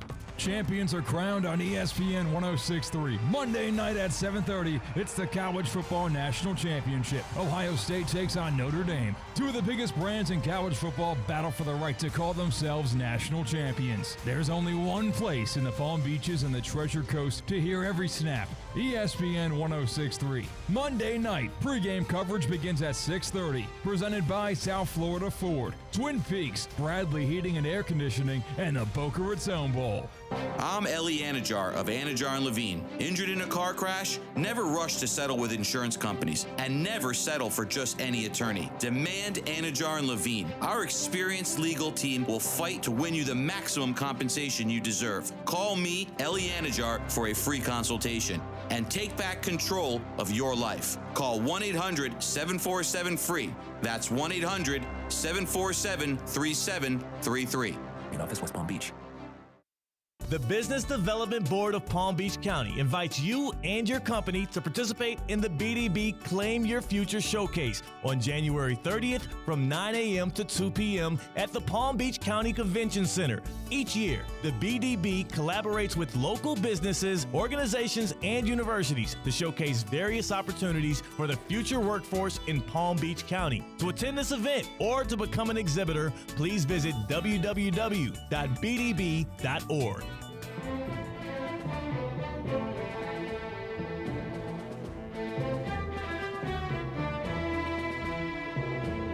Roadrunner, Roadrunner, Roadrunner. This is Sunday Huddle with Colin Russo, presented by Hard Rock Bet. Sunday Huddle presented by Hard Rock Bet on ESPN 1063. Colin Russo, Kate Chumslin with you live from the City Play Studios in downtown West Palm Beach. It is a sunny and hot and a little humid January day, 11:22. We got you up till 12. Today it's the 19th of January 2025. Got a packed divisional matchups today, 3 and 6:30 p.m. Not the traditional days of 4:25 and 8:20. I like this more, the 3 and 6:30. Better slate, better timing. So that was should be very good there. We got the Ravens and the Bills as the late game over on CBS. Cade, Ravens, Bills, 12-5, 13-4. Bills undefeated at home. I think this is the Bills' game to lose. Part of me thinks if there's a team of destiny, we've seen that destiny triumphs all. And Washington is a team of destiny. To me, if you're going to shift it to the AFC side, I'm thinking about two things. Who do I think has a better chance to beat Kansas City? Because that's all I care about. And who utilizes the magic and the destiny of it all a little bit more? It feels like the Buffalo Bills' year. It feels like it's all being put together at the right time. They have the home field. They've had the head-to-head win over Kansas City. Josh Allen's playing the best football of his career. They do not turn it over. The defense is trending upward to a degree, getting a little healthier. I think if there's a year, it's this year. You're absolutely right. And I equally think the same things about the Baltimore Ravens. Because earlier in this year, the big question for the Ravens was this defense can't stop anybody right now. And they're being forced to go into shootout after shootout after shootout. And then you look at the last 4 games of the regular season. They've been outstanding. 14 points, 17 points, 2 points, 10 points, 14 against the Steelers. The defense has found something. And that offense just keeps clicking. 28 points last week in the playoff round was their lowest scoring game in the past 5 weeks. Mm-hmm. That's absurd right now. And I love this Buffalo team. And I 100% agree with you. Josh Allen has blown away any expectations with what offense he had to work with. Both of these teams are putting up the performances of the regular season and in the postseason so far that they need to keep up in order to beat Kansas City. Now, I honestly wish this was the AFC Championship game.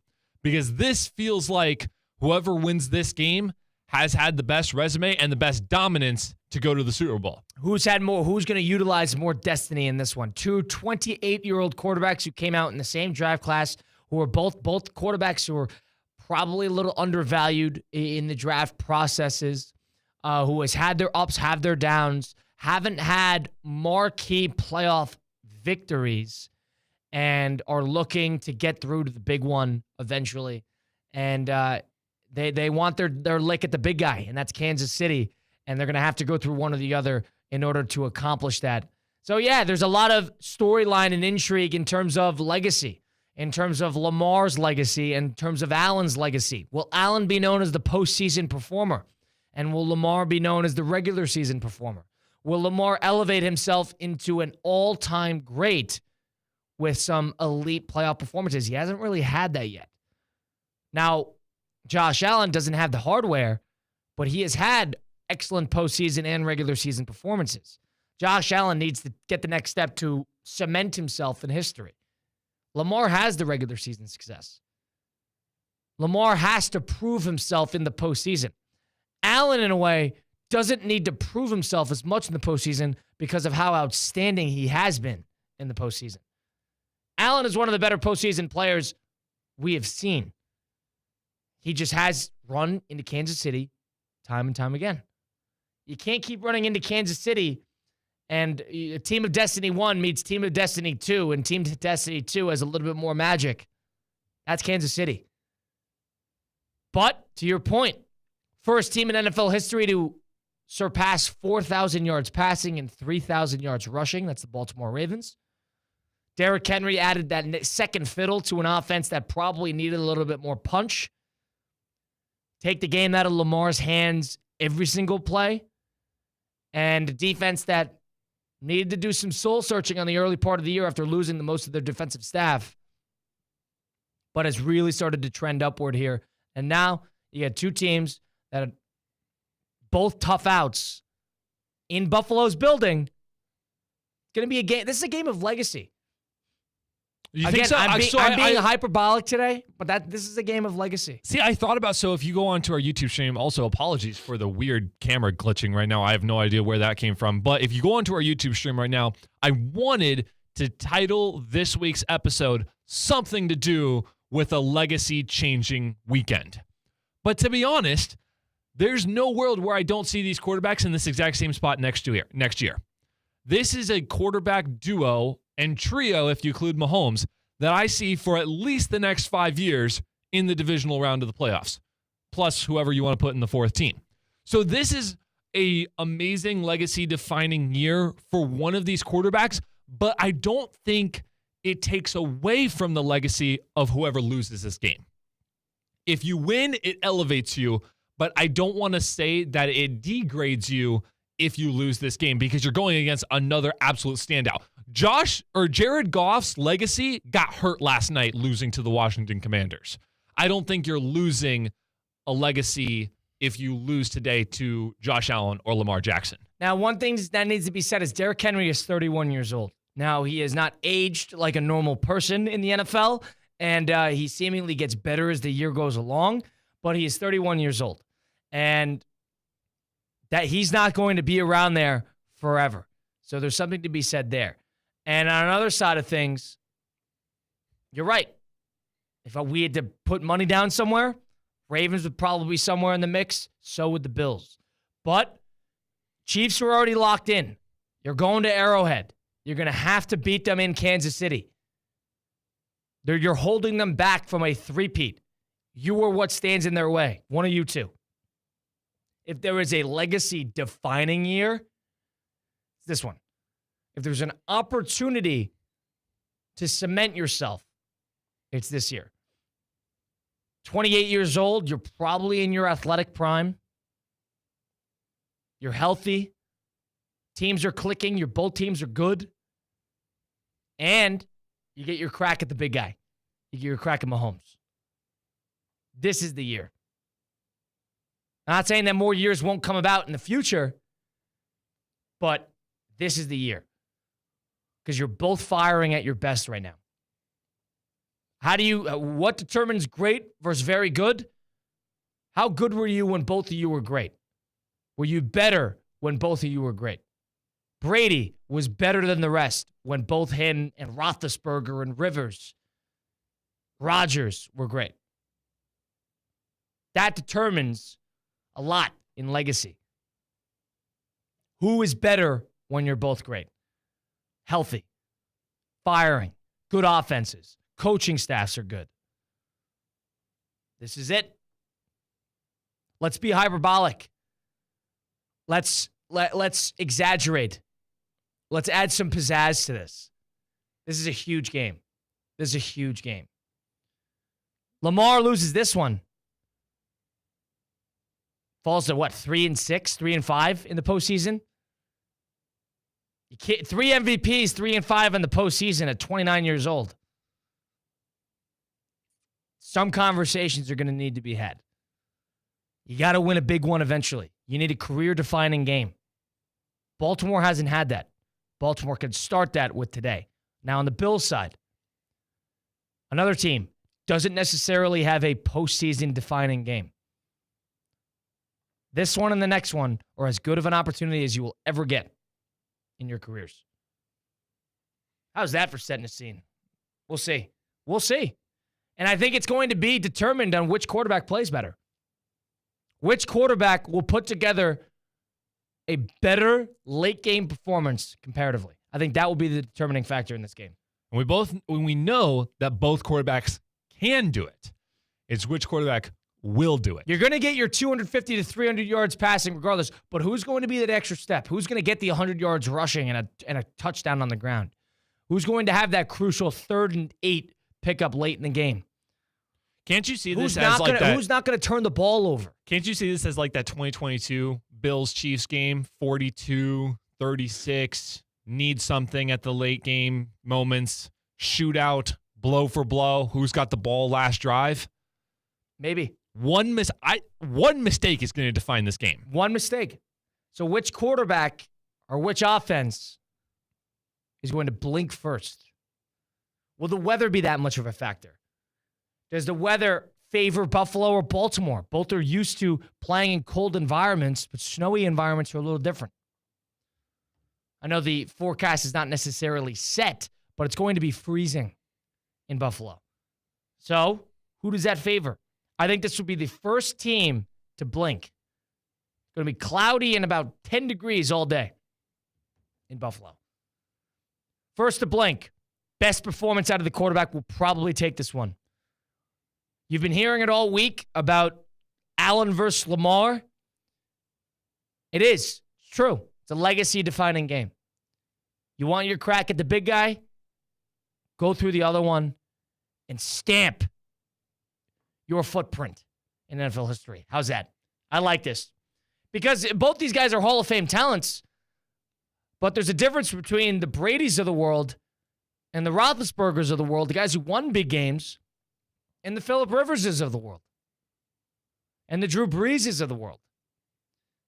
Now, it's a little different. They all got one. They all got a Super Bowl over their career. But it was always one guy winning them all. Get in the way. Steal one.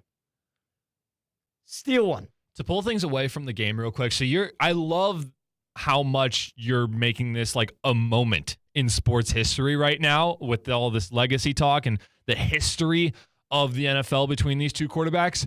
Did you watch yesterday's broadcast between the before the Chiefs-Texans game, the Anthony Mackie intro that ESPN did? It's like 2.5 minutes long. Yes, I did see this. They posted it on Instagram. Yes. They also played it before the game. That was an amazing hype reel, and I expect CBS to put something together.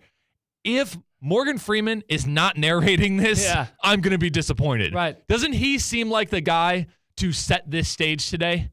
You need someone who is iconic. Get like Martin Scorsese. Get somebody. Get a movie director. Denzel Washington. Get Sly Stallone. Get somebody like that. Yeah. You need someone to set this stage today. I'm excited to see what CBS does with this before the game. You need to make it a big event because it is. The NFL needs a storyline like this because everybody's sick of the Chiefs.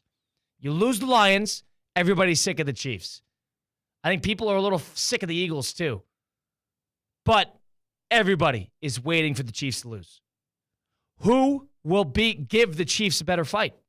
That's who I'm going to root for. I got no dog in the fight. I think that Buffalo's got a better chance of beating them because I think Allen has more of a capability of outplaying Mahomes in a playoff spot. I'm more confident in that than Lamar doing the same. The only reason you're saying that is because of, quote, playoff spot. I think talent-wise, it's going to be Baltimore. I think if Baltimore plays their best, they have a better chance at winning than Buffalo playing at their best. Right. I do think a big point of it, though, is outplaying a counterpart. You got to play better than the other quarterback. Your offense has to play better than the other offense. For some reason, I think Allen, he's playing a perfect season. They don't turn the ball over. They don't take sacks. They have a great offensive line. He's healthy. He's available. And I understand you could probably say the same thing about Baltimore, but I trust Allen in a big playoff game more than I do Lamar. Rightfully so. Allen is a proven playoff elevator. Lamar is not. We got to wait and see. And if Lamar changes my mind today, then maybe I'll change my tune. We roll on here. Sunday Huddle, presented by Hard Rock Bet. Fraud Watch. All right, Cade, it's time for us to determine who are the frauds of the NFL season because there's a couple. I have a couple in mind right here, one who coached last night. Let's get to it. Fraud Watch of the 2024-25 NFL season. You're a fraud, Spider-Man!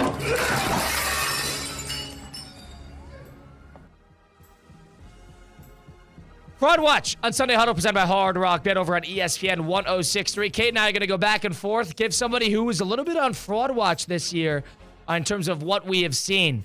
I'm going to start D'Amico Ryans. Okay, really? Fraud Watch. Really? No. How's this? No. D'Amico Ryans and Bobby Slowick. Slowick I'll give you, not Ryans. Little overrated. Come on. Little overrated. Come on. Little overrated. Defense played You're saying that in his second year of head coaching? Fraud Watch. Wow. Beneficiary of a god-awful division. Lucky to be in the postseason. I'm a little over them. Coaching mishaps, bad special teams, turnovers. Not yesterday, but generally. D'Amico Ryans, my first Fraud Watch of the day. What a standard the NFL has put on now. Second-year head coach, second-year quarterback, second-year offensive coordinator, 2 divisional round appearances, and you're ready to call fraud on the Texans staff. You're out of your mind. I'm going to go with someone who actually played like a fraud this year. That'd be Kirk Cousins of the Atlanta Falcons. You finish off your career with the Falcons, potentially. Last 5 games, 1-9 touchdown interception ratio. Essentially played yourself out of the playoff race and didn't even make an appearance in the big dance when you were by far and away the favorites in that division. Another division that was gettable. Kirk Cousins might not see another day of football in the Atlanta Falcons building. And who knows where he'll go next. He'll have a spot because there's teams that need quarterbacks. But talk about someone who had a lot of expectations, played well in previous seasons, and absolutely finished the season of fraud, Mr. Kirk Chainz from the Atlanta Falcons. Yeah, old, coming off an injury, but I agree, a big contract that he is likely not going to live up to by any stretch. And probably glory days are behind him. His best football is probably behind him, especially post-Achilles tear. My second Fraud Watch, Jordan Love. Played terrible against the Eagles last week. Had a great playoff game against the Cowboys last year. Played pretty well against the Niners after that. But this is a team, the Green Bay Packers this year, who they lost their 6 games. And it was twice to the Eagles, twice to the Vikings, twice to the Lions. At a certain point, you can't lose to every big game, every big team you play. And that's what the Packers did this year. And Love, especially, I understand dealing with injuries, but talk about not being impressed. Love did not have a great year. Did not. Not a guy. It wasn't a huge game player.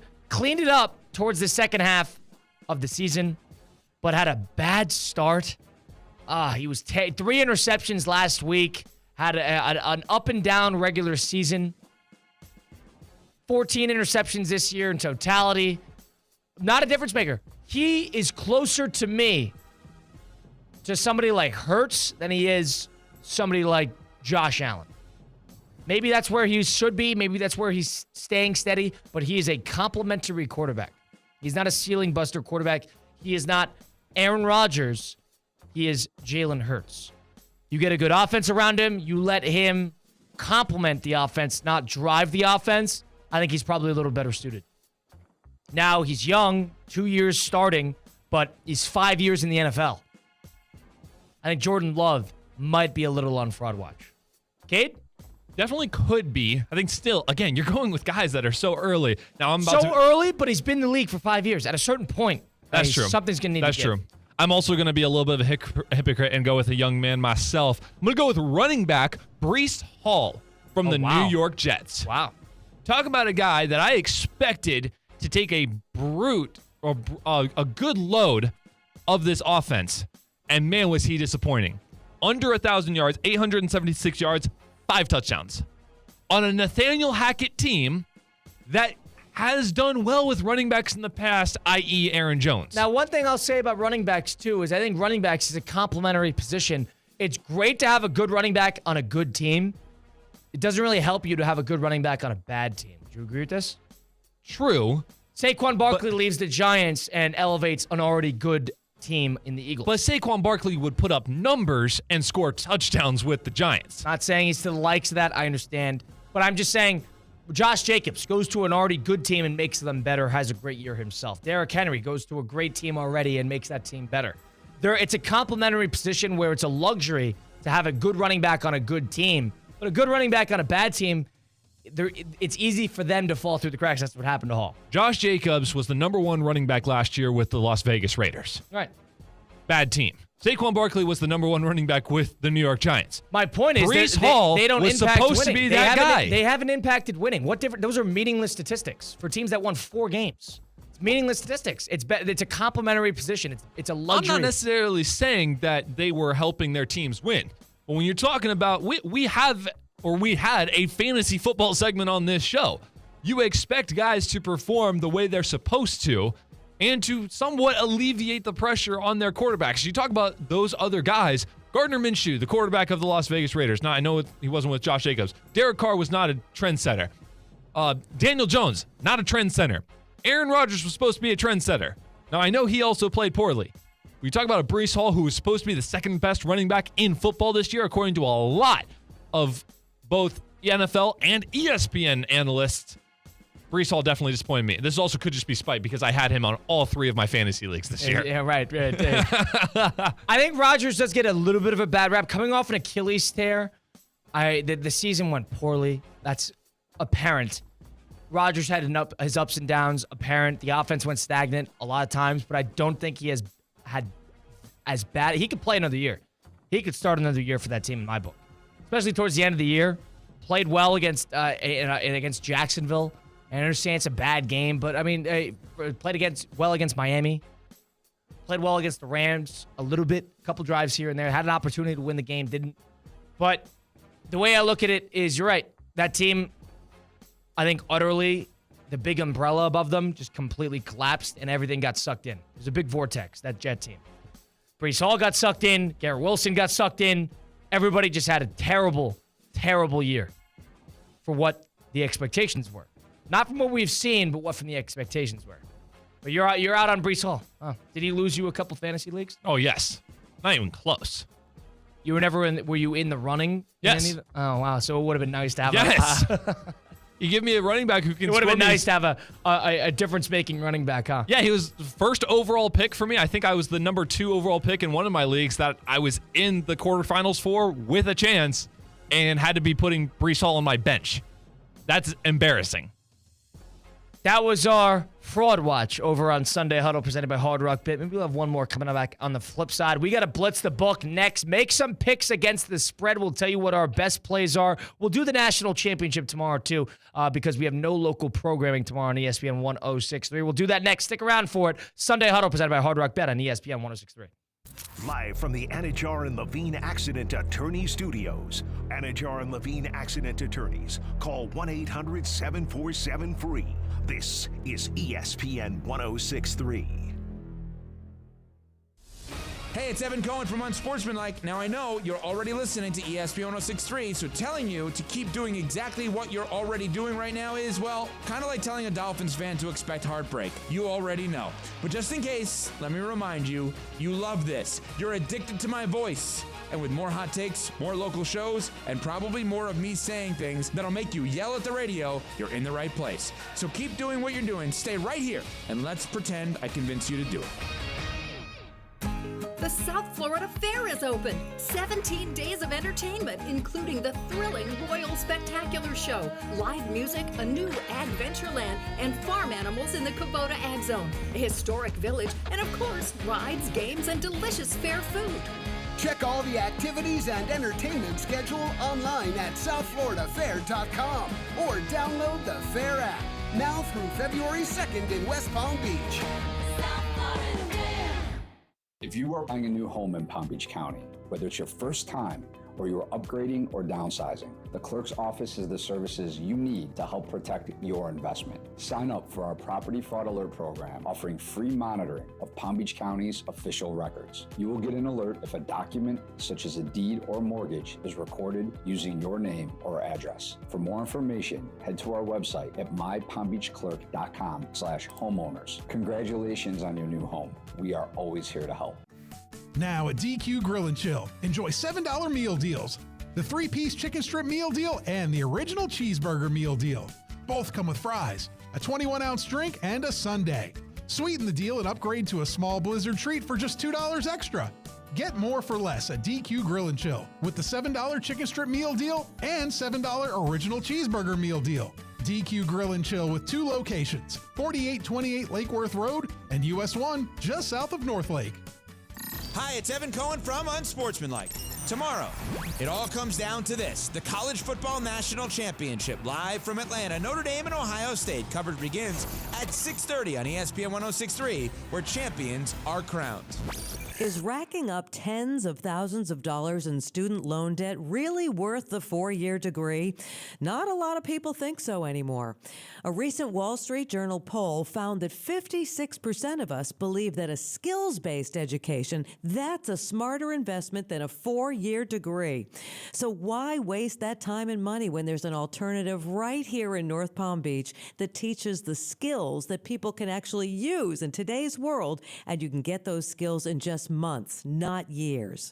I'm talking about CSB Media Arts Center, the home of Connecticut School of Broadcasting, which provides hands-on training in audio and video production, podcasting, sports broadcasting, social media marketing, filmmaking, coding, and so much more. For over 60 years, CSB has placed thousands of graduates in careers. Take a moment and visit GoCSB.com to schedule a tour. That's GoCSB.com.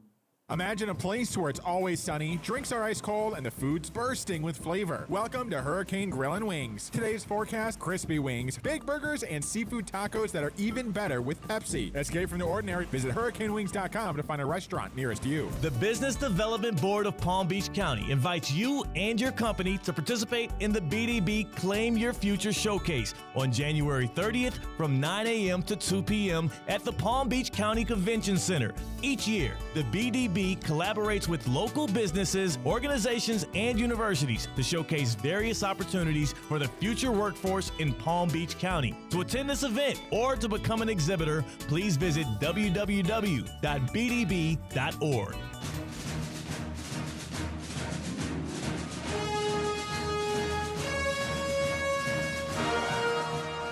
Buffoon, Orbit Topper, 19 Uber, Jailbreak, Ralph Chowder. This is Sunday Huddle with Colin Russo, presented by Hard Rock Bet.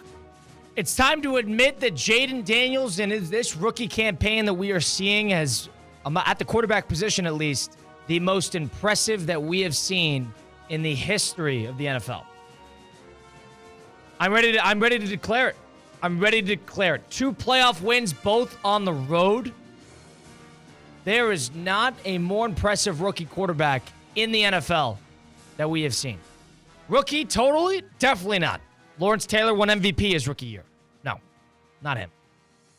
But generally, at the position of the quarterback, there has not been a rookie quarterback in the Super Bowl. He's got an opportunity to, for a team that had the 2nd overall pick, winning 12 games in the regular season, then 2 on the road to start the postseason, where you play pretty mistake-free football, as poised and as collected as a quarterback in the league, not even just generally as a rookie, in the league, as poised and calm. I'm ready to declare it. There is not one better. He is better than Luck in his rookie year. He's better than Roethlisberger in his rookie year. I know Roethlisberger had a great defense and went to the AFC Championship game where they lost to Brady, and everybody thought it was Spygate and the whole thing. But Roethlisberger wasn't the best player on that team. Jaden Daniels is the best player on that team.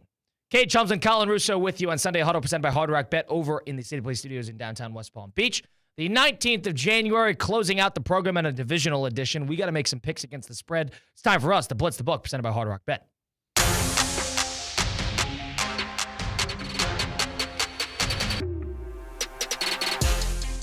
So when we blitz the book on Hard Rock Bet, Kate and I will go game by game and pick against the spread. We're going to include the national championship in college football this week due to no local programming being on tomorrow.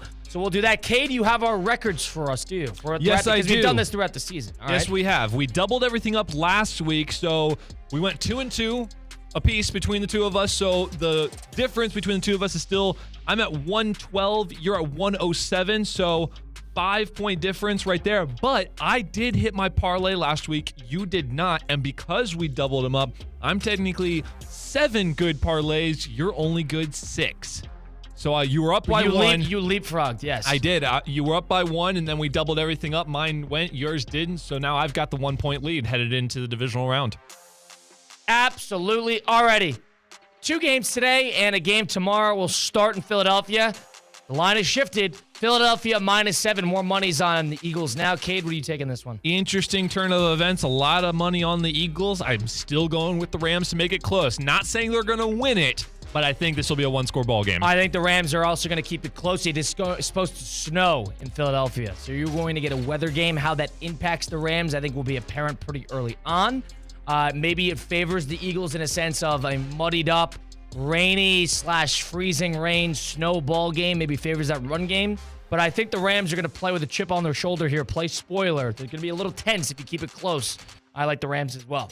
In Buffalo, Buffalo getting points at home. Imagine that. In their building, +1. Buffalo is. Cade, what are you taking? We might disagree on this one. I like the Ravens as the favorites. Basically a pick 'em. I like Buffalo here. Yep. Is yours team of destiny too? Your team of destiny is Baltimore. My team of destiny is Buffalo. Yeah. All right. And I'd be happy for Buffalo too. Let's make this very clear. Whoever wins, this is who we're cheering for against the Chiefs next week. Yes, that's really what it is. We're so over the Chiefs. Time to get the Chiefs out of the way because everybody I'm rooting for the team that I think has the best chance to beat the Chiefs, and the Buffalo's done it once. I think they could do it again. We will see. Ohio State Notre Dame goes on tomorrow. That would be a 7:30 kick over on ESPN. Notre Dame getting 8.5 points in the national championship game. We'll add it. We'll double this up as well. Actually, since it's the national championship game, let's want to make this worth 3. Why not? Let's go for all the marbles. I need the points. Let's do 3 points on this game specifically. Ohio State and Notre Dame +8.5. Cade? I'll bend all the rules to get you involved in this thing. I like Notre Dame to cover, but not to win. I think this is a 7-point ball game. Wow, I think Ohio State will cover in this one, so this would be a big swing here if I'm able to get this one. Ohio State -8.5. I think Ohio State, I think the firepower is going to be apparent. Notre Dame's not going to be able to score with them. If they keep the game close and ugly, similar to what Texas did, they have a chance. But Ohio State just needs a sliver of an opportunity once or twice. Penn State was able to take advantage a couple times. I think Ohio State will do the same. So that should be a good one there. All right, so 3 points worth in the national championship game, and then the rest are 2. You like that? Understood. I love it. Let's keep the stakes going. I like it. So we got... What is that? 7 points in the line this week. Yeah. And it's a 7-point lead you have. 5-point lead. 5-point lead. So and we also have the same Rams. We also have the same Rams. Yeah, so the best you can do right now is tie everything up. 5-point swing. Absolutely. Should be fun. Which is good. That was our Blitz the Book presented by Hard Rock Bet. We got our player prop team parlay. Cade, what do you got here? I'm going to go with an interesting one here. I like Baltimore -1, but I'm also going to go with over on the completions by Jalen Hurts. I think the ball is going to be in his hands by the end of the game. Not saying he's going to actually come up in the clutch for big plays, but I think he'll dip and dunk for a lot of completions. Jalen Hurts over 16.5 completions. Khalil Shakur over 4.5 receptions. Parlay that with Buffalo to win at home in their building in the cold. This is it. Stamp your foot of approval in this one. Go take down Kansas City. Do what the world needs. Savior. This is the revolution. Get past on Kansas City. Khalil Shakur over 4.5 receptions on that one. Parlay that with Buffalo +1. We send you off in the divisional round. It's been Kate Chums and Colin Russo with you on ESPN 106.3. Back at it next week. Enjoy your Sunday. ESPN 106.3.